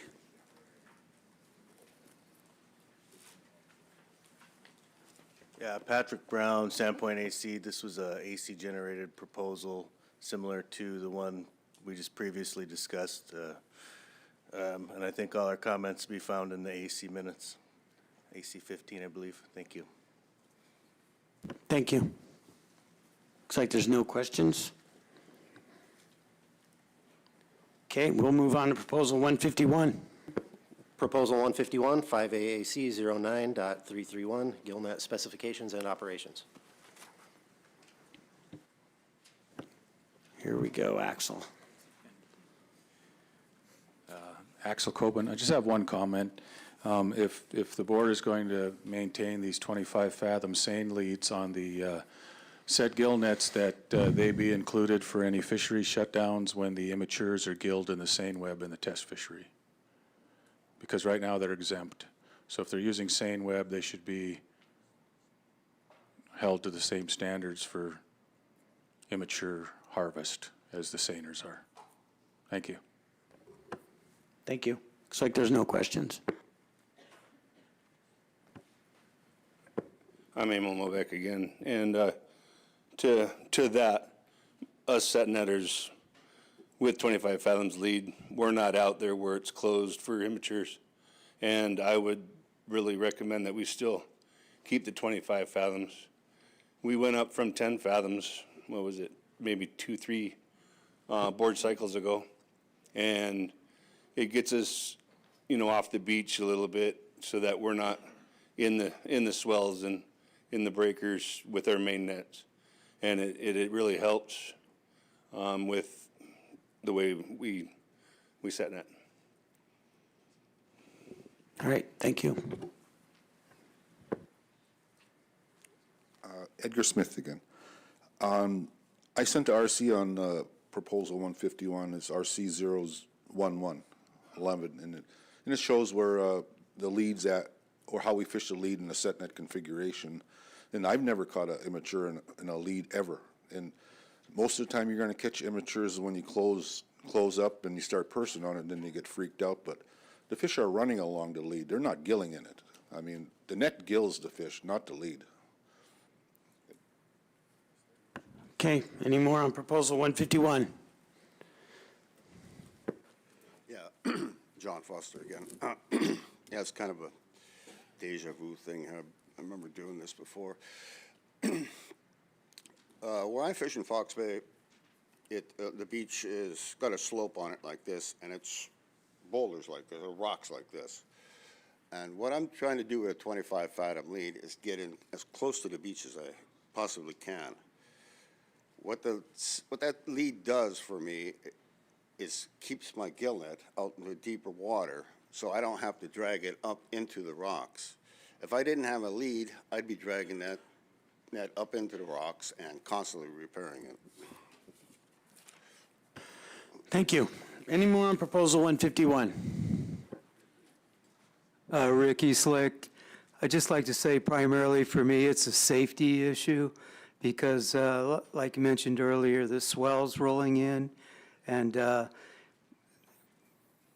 this is open ocean again and we have this ground swell, but when there's any kind of a wind and it starts breaking and to get up close to set your anchor gear, where when it's time to pick up, I have it almost like a zipper with with a buoy and a little anchor right there.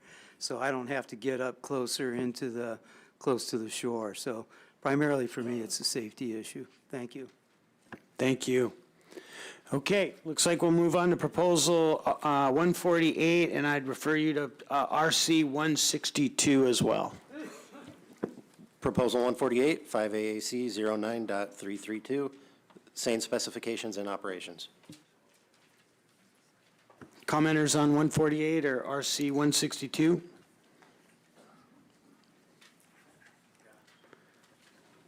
Guys, get up closer if you could. Robin Samuelson, I oppose, I support proposal 148 and 152. This is a mixed stock fishery. We have concerns for our king salmon in the Nishigak, which the board has addressed, and also the problems in the Yukon River. Okay, Taylor. Thank you, Taylor Lundgren.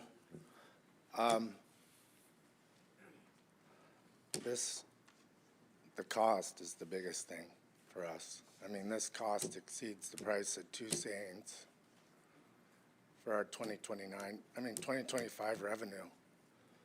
And we're already doing this with adaptive management. We're pulling the nets out of the water. So this is redundant, in my opinion. We got a question?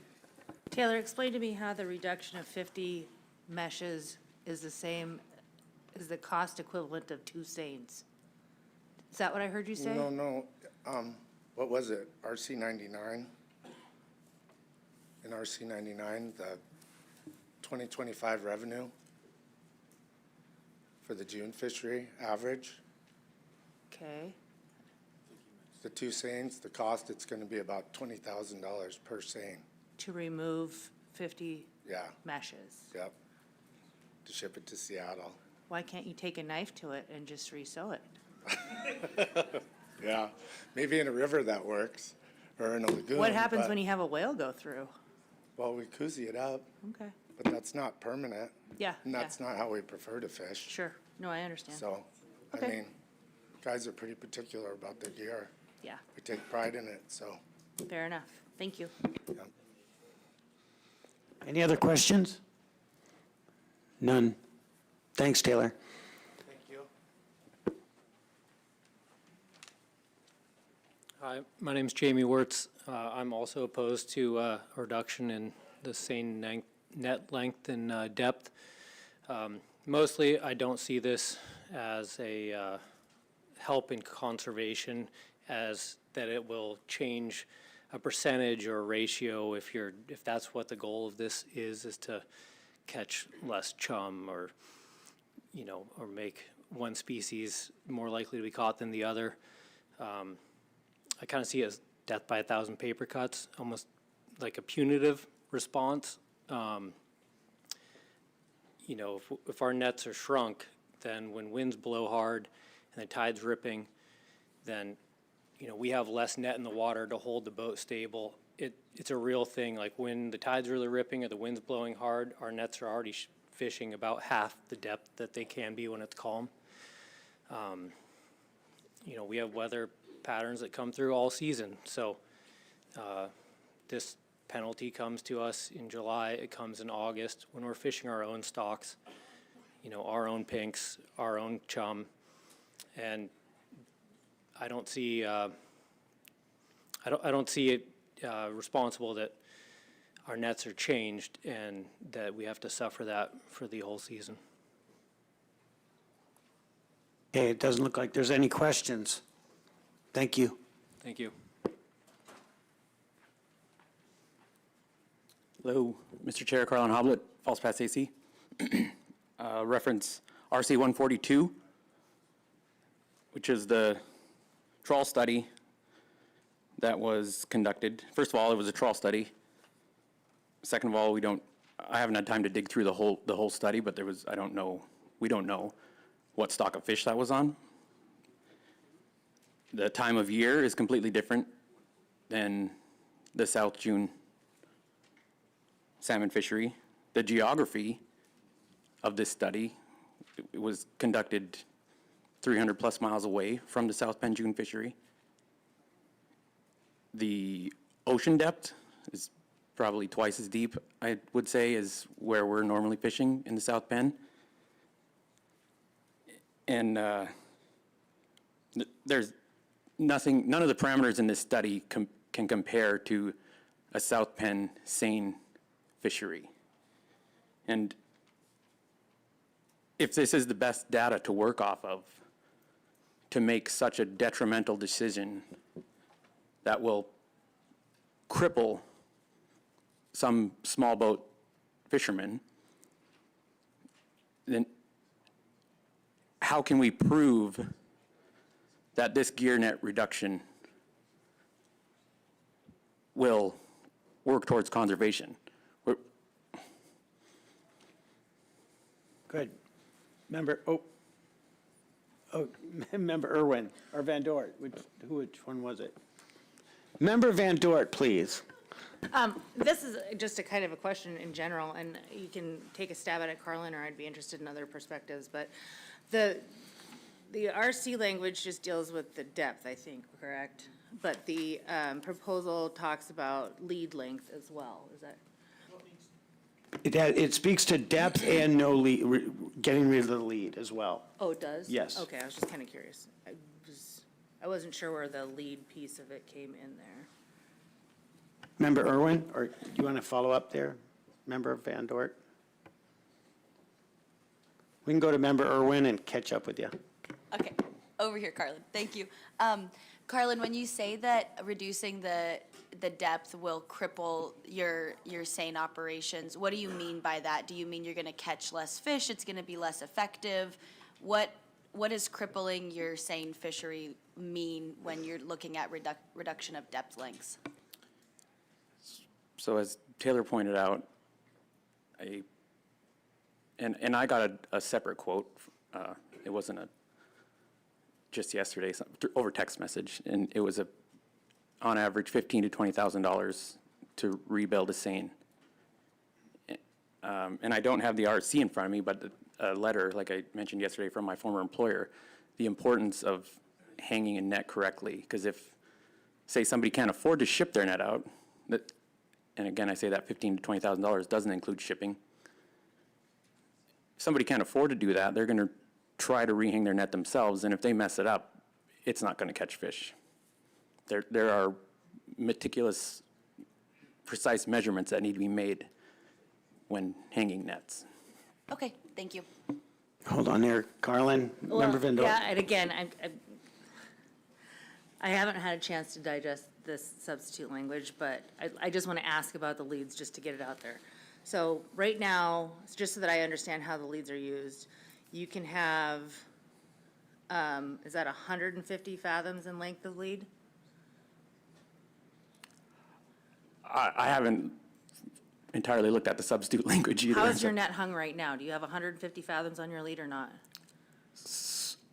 I personally don't use a lead, Okay. a separate lead, but I've seen other boats use the separate Okay, leads. I guess So- then the question, since this is for this proposal, to whomever is out there, I would be interested in understanding why 150 fathoms is necessary instead of 100. I mean, I tend to look for consistency and regulation around the state. I'm just saying this. And so this seems to be exceptional to me. If there's other examples of that, I'd be really interested in learning about them. But I'm curious why and where and when that 150 fathoms came from. Fairly you, since you said you don't use the lead. So I'm just putting it out there. Thanks. Thank you. I hope I didn't come up for the wrong proposal. I was speaking to the depth reduction.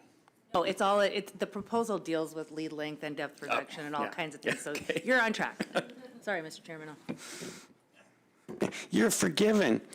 Yeah, the length is 250 fathoms, currently the length, and the depth currently is 375 meshes.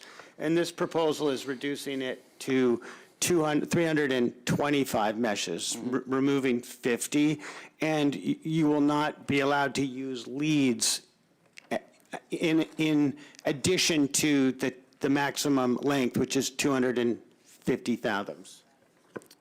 Okay, I just stopped reading I didn't read the last sentence. That's okay, but you can just send it, man, to let me know what you think. Okay, doesn't look like we have any more questions, so we'll move on to the next one. Thank you, Carlin. Yeah, Axel Copen. I'm in support of this proposal. Man, I don't know a fisherman that doesn't know how to hang a seine. So you should be able to do this pretty simply yourself. It's 50 meshes. I mean, it's not a big ask. This whole thing of shipping your net to Seattle and back and all this stuff, I mean, I wish I could afford to ship my nets to Seattle. I can't. I do all the work myself. It takes a little extra time. Your crew has to show up right before, a little before opening day, I guess. But it's not that big of a task. We're going to have to do it in Chignik too if our proposal passes. So, and I've fished multiple depth nets. I have a lagoon net, shallower. I have an outside net, outside the lagoon, that's only 265 meshes deep only. You catch reds just fine. I'm always told, you know, these guys say they're a red fishery that has a chum bycatch problem. Well, shallow up your nets. It helps. Trust me, I don't catch many chums with that shallow net. So I see no reason to fight this if you're trying to avoid chums and kings. That's the goal behind these things.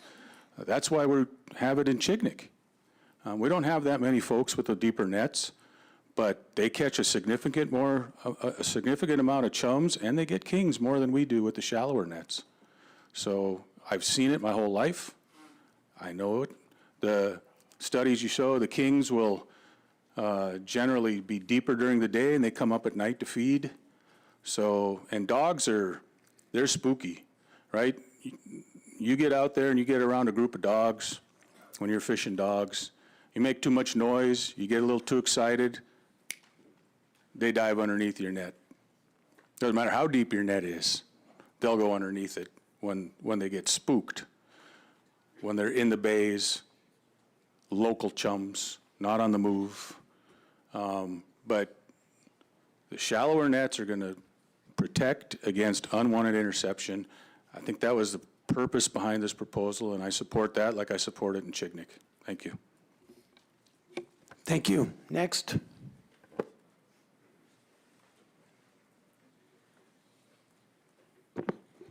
Virgil Infanauer for Fairbanks AC. We support this proposal strongly because of what I already said a while ago and what Axel just said. Thank you. Thank you, Virgil. Yes. No, thank you very much. It doesn't look like there are any questions. Okay. But thank you. I think everyone knows my position, or our AC's position, actually. Thank you. Hello, I'm Michael Galligan, and I am pretty much against eliminating the depth from, 375 to 350. I've purse seined for a long time, too long, 50 plus years, and the depth, we've had in area M, we've had reductions where it used to be unlimited, and then we went to 450, and then because of the politics, we went to 375. And I don't want to go any shallower because if you understand the mechanism of purse seining, it's so crucial to have, even at 375, we lose fish all the time. Shape is what it's all about. And if you've seen pictures of purse seining, most of them in books are all perfect. Well, it's never perfect. It's not a perfect world. And when I fished in Chignik and in Area M, if you're a Cape boat, and I don't go in the lagoon, my boat's too big, I fish Capes. And in Capes, you have tide and you have wind, and it is so hard to hold that, you know, if you just think of, you've seen purse seining, you got to have a nice circle, and you're bringing it up from the bottom. You bring that up, that's actually 50 meshes, is probably 12 feet, and that's significant. When the wind's blowing and you're pursing and you're trying to hold the net and the wind's blowing and your net gets like this, that fish will just walk right out of it. And I've seen it a number of times. I've seen it in places I fished with unlimited depths, 600 meshes for sockeyes. They'll flat disappear. You'll have fish jumping in the net, you're pursing, you're telling the crew we're in them, and you get to the end of the net, and where'd they go? They'll flat leave. As far as the kings and the chums, 12 feet, you know, depths, I really, and I don't want to be argumentative or anything, but I really don't think it makes that big of a difference, the depth, because I've fished with 600 mesh nets as far as kings and chums go.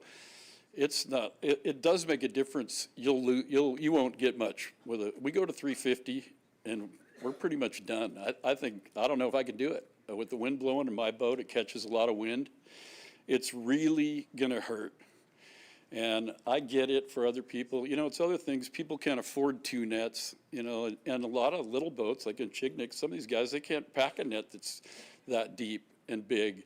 And I get it, you know, but when you're fishing Capes and strictly Capes in the wind, I don't want to keep going on this, but that's crucial. Like the one guy said, it really is. For me, it's going to hurt me. I can't speak for everybody else, but you make me go 50 mesh. The cost and whatever, I kind of agree with him. I could do it myself, but it's scary. That was the one proposal of everything that's out here that really, really freaked me out, is losing that depth. That's a big, big issue. That's all I got. Okay, no questions. Well, maybe the lead, I'll put in the lead. I don't even use the lead. I've never used the lead. It's a pain. I watched it, and you're quicker if you can get your net back in the water again, and I've never used the lead, so that probably hurts a lot of people. They don't want to hear me say that, but. We have another question for you now. Are you using a power skiff? Excuse me? Are you using a power skiff when you're pursing? Yes. Okay. Yep. Thank you. We'll go on to the next person. Hi, this is Jamie Wirtz again. I just want to speak real quickly just to clarify the difference of districts and areas and fishing. I've seined all over the state of Alaska and seined in Washington, and I've used nets from 7.5 strips deep to 450 deep in Southeast, and, you know, I mean, I currently fish with a 350 deep net.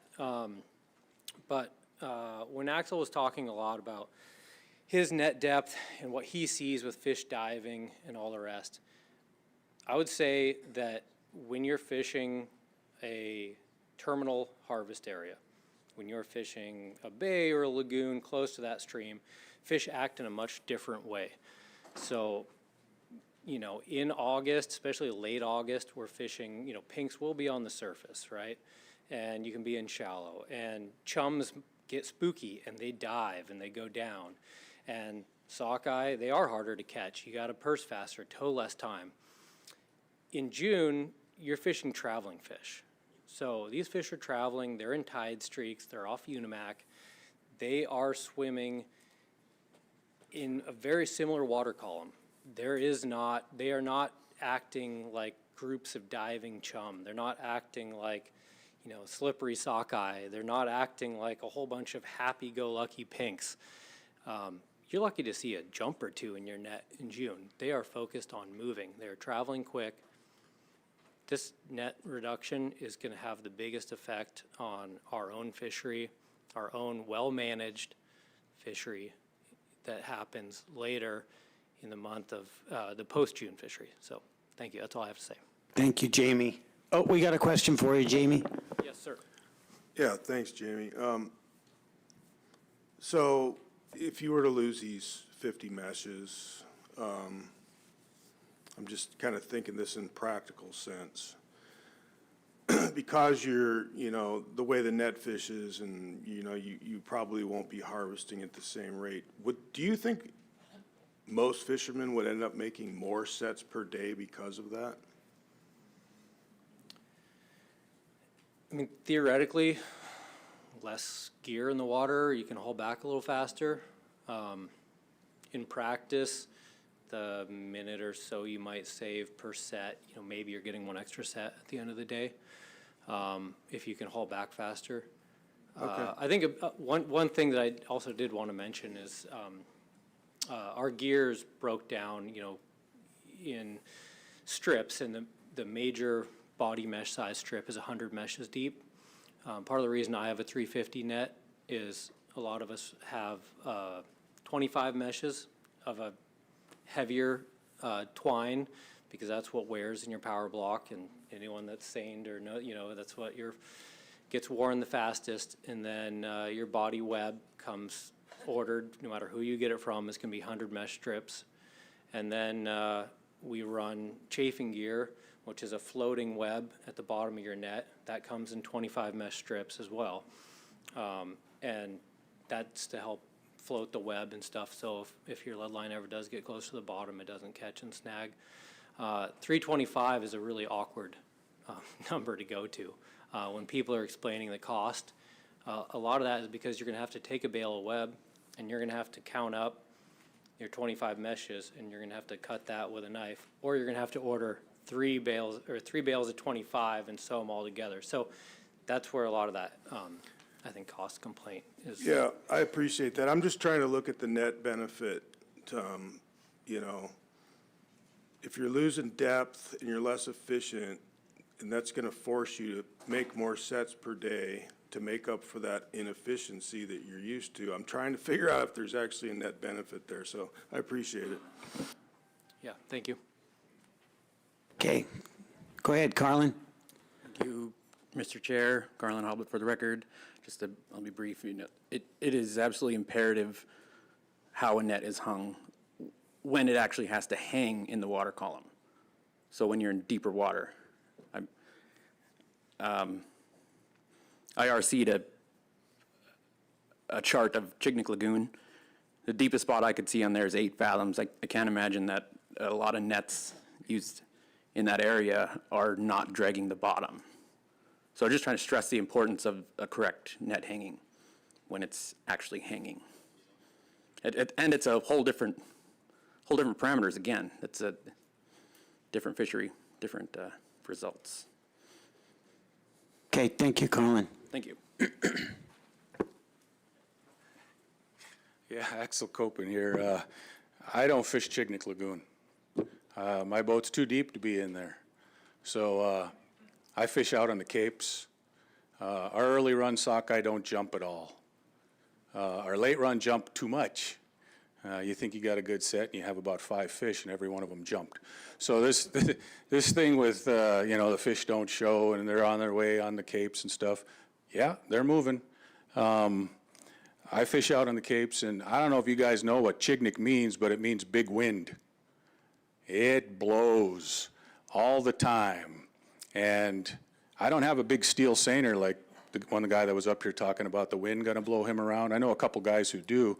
They don't move much in the wind, and it's screaming. It's blowing 45, 50. And they're fine. They've got power skiffs that got more power than most of the boats in Chignik. So this whole thing about the wind and the weather and stuff like that, a shallow net slows you down when you're hauling your gear. It doesn't speed you up. You have to slow down or you'll purse over the fish. You have to be better at keeping those fish in the seine and be better at pursing. When you got a deep net, anybody can do it. You go in, you put the purse line on the winch. This isn't the old days where guys had to sit there and pull. It's a shiv, like a crab block guys use. They put the purse line in there and they turn it wide open. They got a gripper wheel on the power block and it's pulling like hell. And you're pulling that seine in. And if you shallow that net up, it takes away your margin for error. I go out there and fish with that shallow net, I gotta be darn careful. It slows me down. I can make less sets in a day because I have to be careful or those fish will go underneath, even the ones I'm maybe targeting. So you have to slow down. So getting a shallower net, these guys will have to slow down a little bit and it'll actually reduce the number of sets they make in a day. It will not increase them, unless they want to purse over the top of the fish. Thanks, Axel. Okay, we'll move on to the next one. Next person. Hello again. My name's Jim Smith. My son received his seine permit from his grandfather, and he gave us a smaller seine, which is one strip, which is what he's talking about here on that depth. And we went around for the last 2 years trying to catch as many fish as the guy next to us. We couldn't. It's about half as much. And when we go to deliver and I pump the tank out, it's mixed. It doesn't catch more reds. So all that's impossible. Thank you.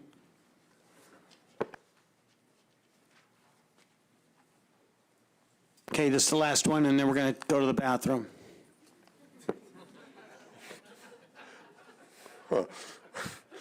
Tom Manos. I fish big steel boats. I fish little plastic boats. I fished in wind. I fished in calm. I fished 600 mesh deep nets in Puget Sound, 450 mesh deep nets in Southeast, 325 mesh nets in Prince William Sound. I can hang a net. Like, a lot of people don't hang a net. We don't have time to hang a net. The amount of time and energy it takes to have extra nets is a lot. You can make mistakes hanging nets. That's going to cost you a lot of money. It baffles me why we would even consider a proposal like this when the effort we take and we have been able to take to reduce our chum catch is striking. We've caught less than half in the last 3 years when we started this adaptive management. We've caught less than half of the chums. If we want to catch less chums, we are figuring out how to do it. Gear reductions, especially imposed by people that don't know how to use the gear, all they're going to do is cost us money and make us inefficient.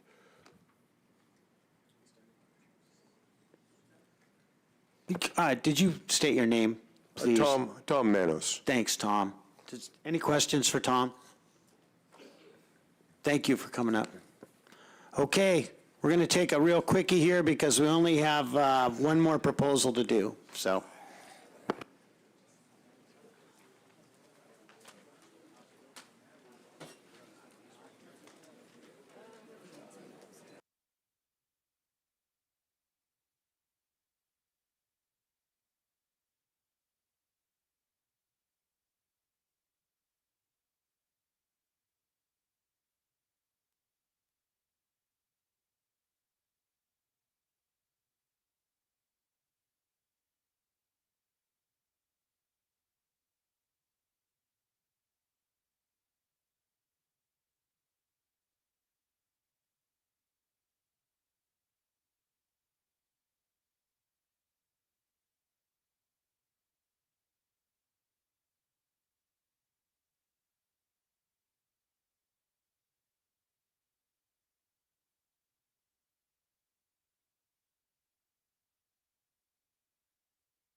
Okay, all right, everybody, 3 more to go. And so the next proposal will be Proposal 152.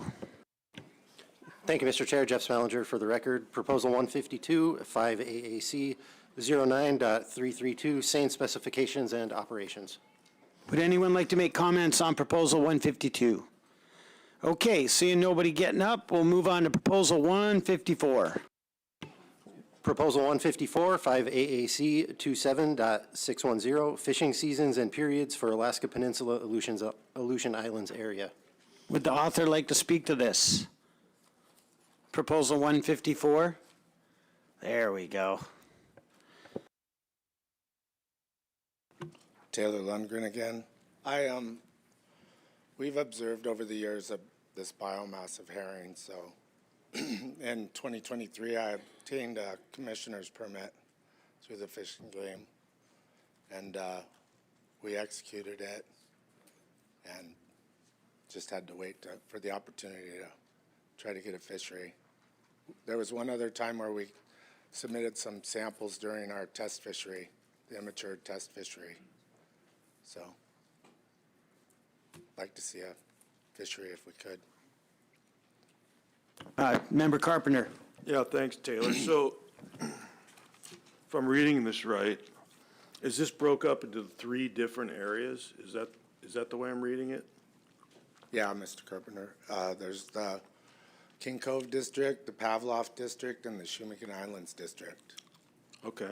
And we were talking about with the department, like maybe 100 tons in each area, just to get started, something conservative. And when you did the test fishery a couple of years ago, was that something, I mean, what was the limit that you were allowed to try and harvest? And was it in each different area? No, we just went out and at that time we were just trying local, one area, the Chignik Island District. But they've been observed in several other places in all the districts that I mentioned. So, I mean, in quite abundance really, but just hasn't been verified by the department. All right, thank you. Yeah. Member Godfrey. Yes, so I appreciate you stating the tonnage, because that's what I was looking for. So between the 3 areas, you're looking at about 300,000 tons as a conservative approach, and you have secured a buyer in the event this is adopted? 300 tons, sir? I'm 300,000, thank you. Your number sounds better. I like it. But you have to have a market, and yeah, we have a market. The other question I have is, was there historically any herring fishery there in the past?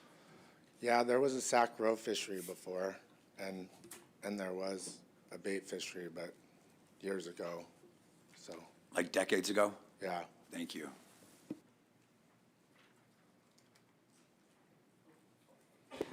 Yeah, go ahead, Member Swenson. When you fish for herring, do you catch other stuff? No. I mean, they're pretty specific. That hasn't been my experience, I mean. Yeah. Okay. Yeah, it's pretty clean fishing. Thank you. How many people got a commissioner's permit to go out and test this with you? It was just me. Before me, it was one other boat that had participated in the Dutch Harbor fishery the year before, so they didn't take the opportunity to fish the commissioner's permit. So I kind of took it over just out of curiosity. All right. Thank you, Taylor. Thank Seeing you. there's no more questions. Appreciate it. Yeah. All right. Now we can move on to, you want to stop in for anything, Art? Proposal 188. Oh, you want a sub-note there? I just wanted to support, is it 188, the Dutch Harbor fishery as well? Yeah, would you state your name and we're moving on. Oh, why don't you let him read it into the books first, okay? Oh, Taylor Don't move. Lundgren? No, I'm sorry. The department needs to read it into the books, and then you'll be the first to comment. Just hold your spot. Proposal 188, 5 AAC 27.865, Bristol Bay Herring Management Plan. Okay, Taylor, it's your turn. For the record, Taylor Lundgren. I'm in support of this proposal. Thank you. Thank you.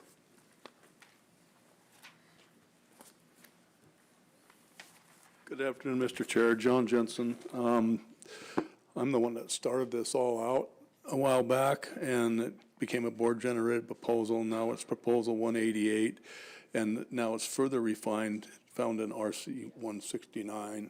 It was a draft. The draft was RC 158 by BBEDC, and now the current, it's in legal language. It's found in RC 169, and my group supports this, and we're happy with how it came out. We've talked to just about everybody that could be or may be involved in it, and we've came up with a pretty good consensus. There may be somebody that doesn't know what's going on yet that might be against it, but everybody that I've been dealing with this whole time is became in favor of this. Thank you. Thank you for listening.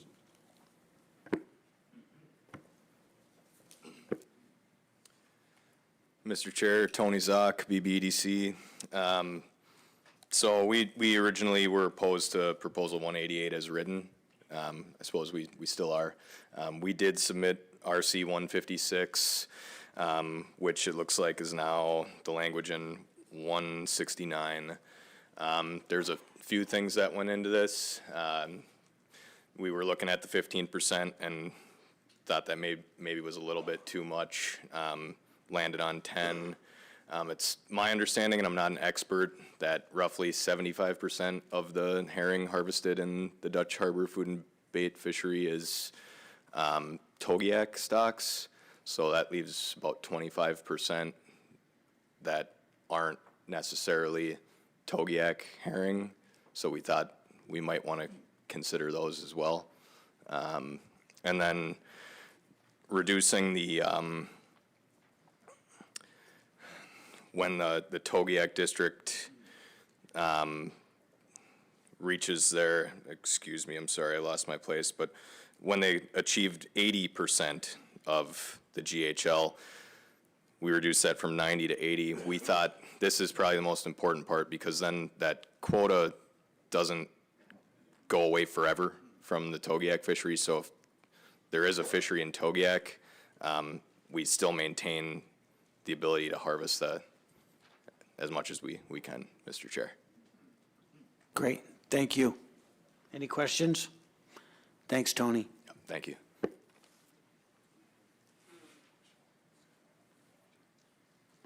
For the record, Frank Woods,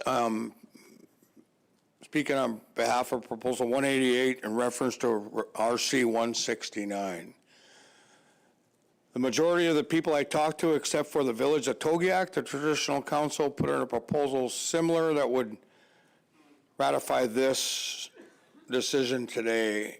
The delineation of the percentages and harvest rates were outlined pretty straightforward. Right now they get 7.5. It'll increase to 10%, and then ratchet down as soon as we develop a fishery or start commercially fishing in Togiak, it'll go back to original 7.5. The problem I have with that is we haven't had a biomass estimate in 4 years, and it sounds like ADF&G is going to do an aerial survey just to get a biomass estimate.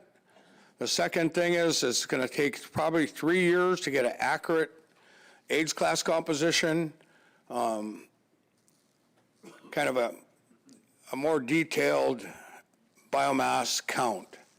And then with that, in the next 3 years, there's going to be rates of, I would say, increase for the North Pacific is requesting an increase. This 10% also gives an increase. And right now we have like a 30% ratchet down of biomass estimates. So in my eyes, as a user or participant, that's a 50% decrease in the total bycatch or the biomass. The answer is, as I sat on with the Commercial Fisheries Entry Commission and this board, I would advise or help or present reinitiating the herring revitalization group.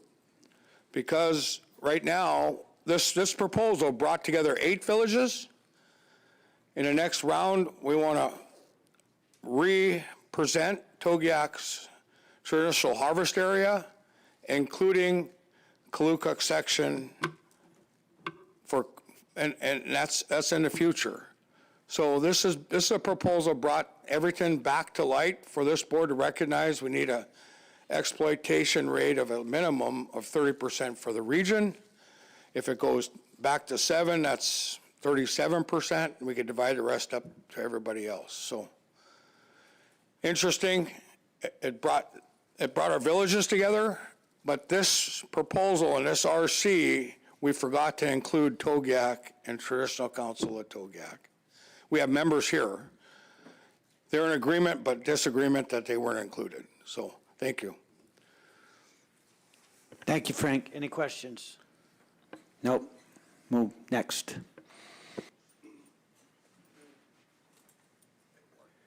Yeah, my name is Jimmy Hurley from Mekwak. I want to say I oppose this allocation, 188.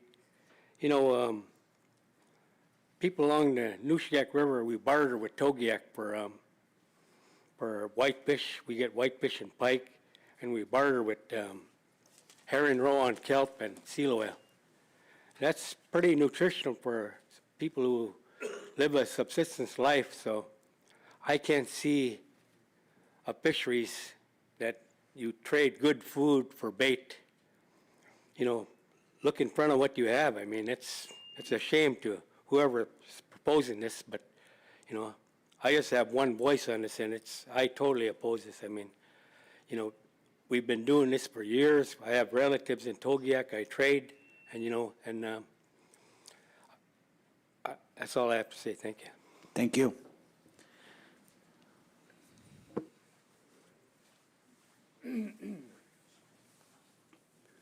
Again, for the record, my name is Moses Kritz, and I'm from Togiak. And I turned 26, I'm 76 a few months back. And for the record, I'm not educated enough to do any numbers, but I am an elder and educated to know what's happening in our areas in terms of salmon and in terms of herring. I'm not sure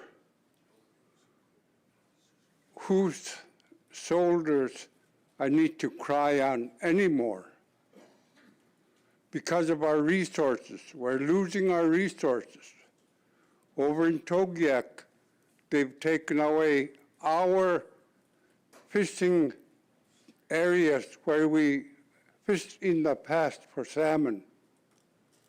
A lot of our salmon, our chum salmon and king salmon, are missing now. And currently, we've seen a great decline on herring.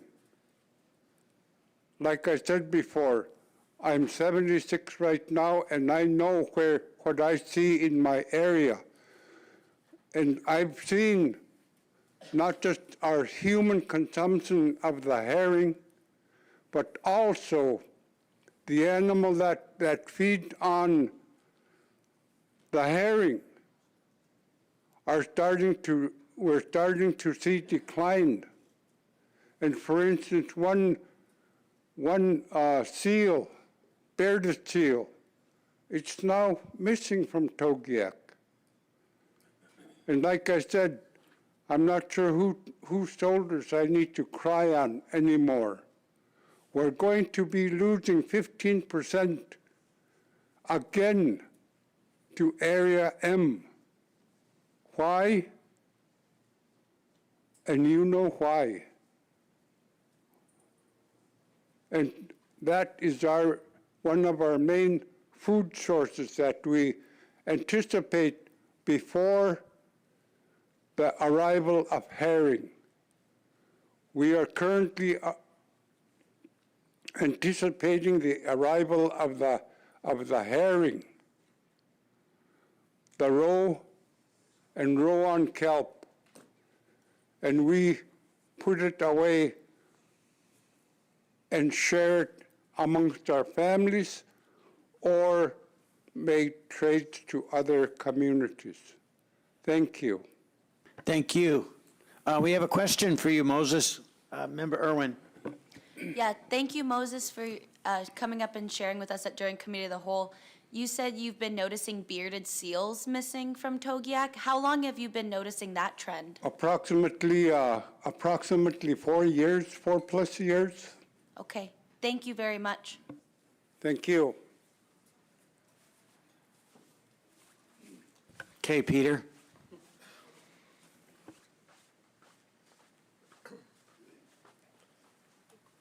Yeah, my name is Pete Dangerson. This is a really delicate situation I see, 188. I've been tossing in my brain on how to do it, and I was talking to some of my people that I work with, and they offered an amendment to 169. As long as I don't want to see the people lose what they have, but I like to see that if we could make it work, 169, but the people don't lose their allocation. The people really depend on it.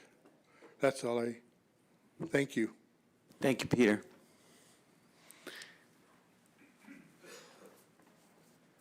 Hello, Carlin Halbert for the record. I just would like to state that I support the utilization of a resource. I was told that with the current allocation, with the current proposed allocation, it would be equal less than 1% of the proposed biomass. And I have participated in the Togiak fishery in the past, and it's a vast area with a large biomass. The last time I was there anyway, so I in my opinion, I can't see how a biomass of its size could affect subsistence fishing. Thank you, Carlin. Any questions? All right. Thank you. Well, thank you. It looks like we'll just wrap this up. Got off to a little glitch, but just ended smoothly. So I'll pass the gavel back to our chair. Well Member done, Mr. Wood. Thank you very much. Appreciate you walking us through that group. It's just about 4 o'clock, and I'd like people to have the opportunity to work on substitute language, if any. If you are going to work on substitute language, please get with staff and let them know. That will help us sort of decide who needs to be where. I would ask that staff don't run out the door too quickly, and that we check in with each other and give us a chance to check in with any stakeholders in that space too. So if you are working on substitute language, please do it sooner than later so that we can get right to work with deliberations tomorrow morning on Committee of the Wholes Group 1 and 2. So if all works as planned, we will come back at 8:30 and begin deliberations on Groups 1 and 2 tomorrow morning. All right, thank you much. See you tomorrow.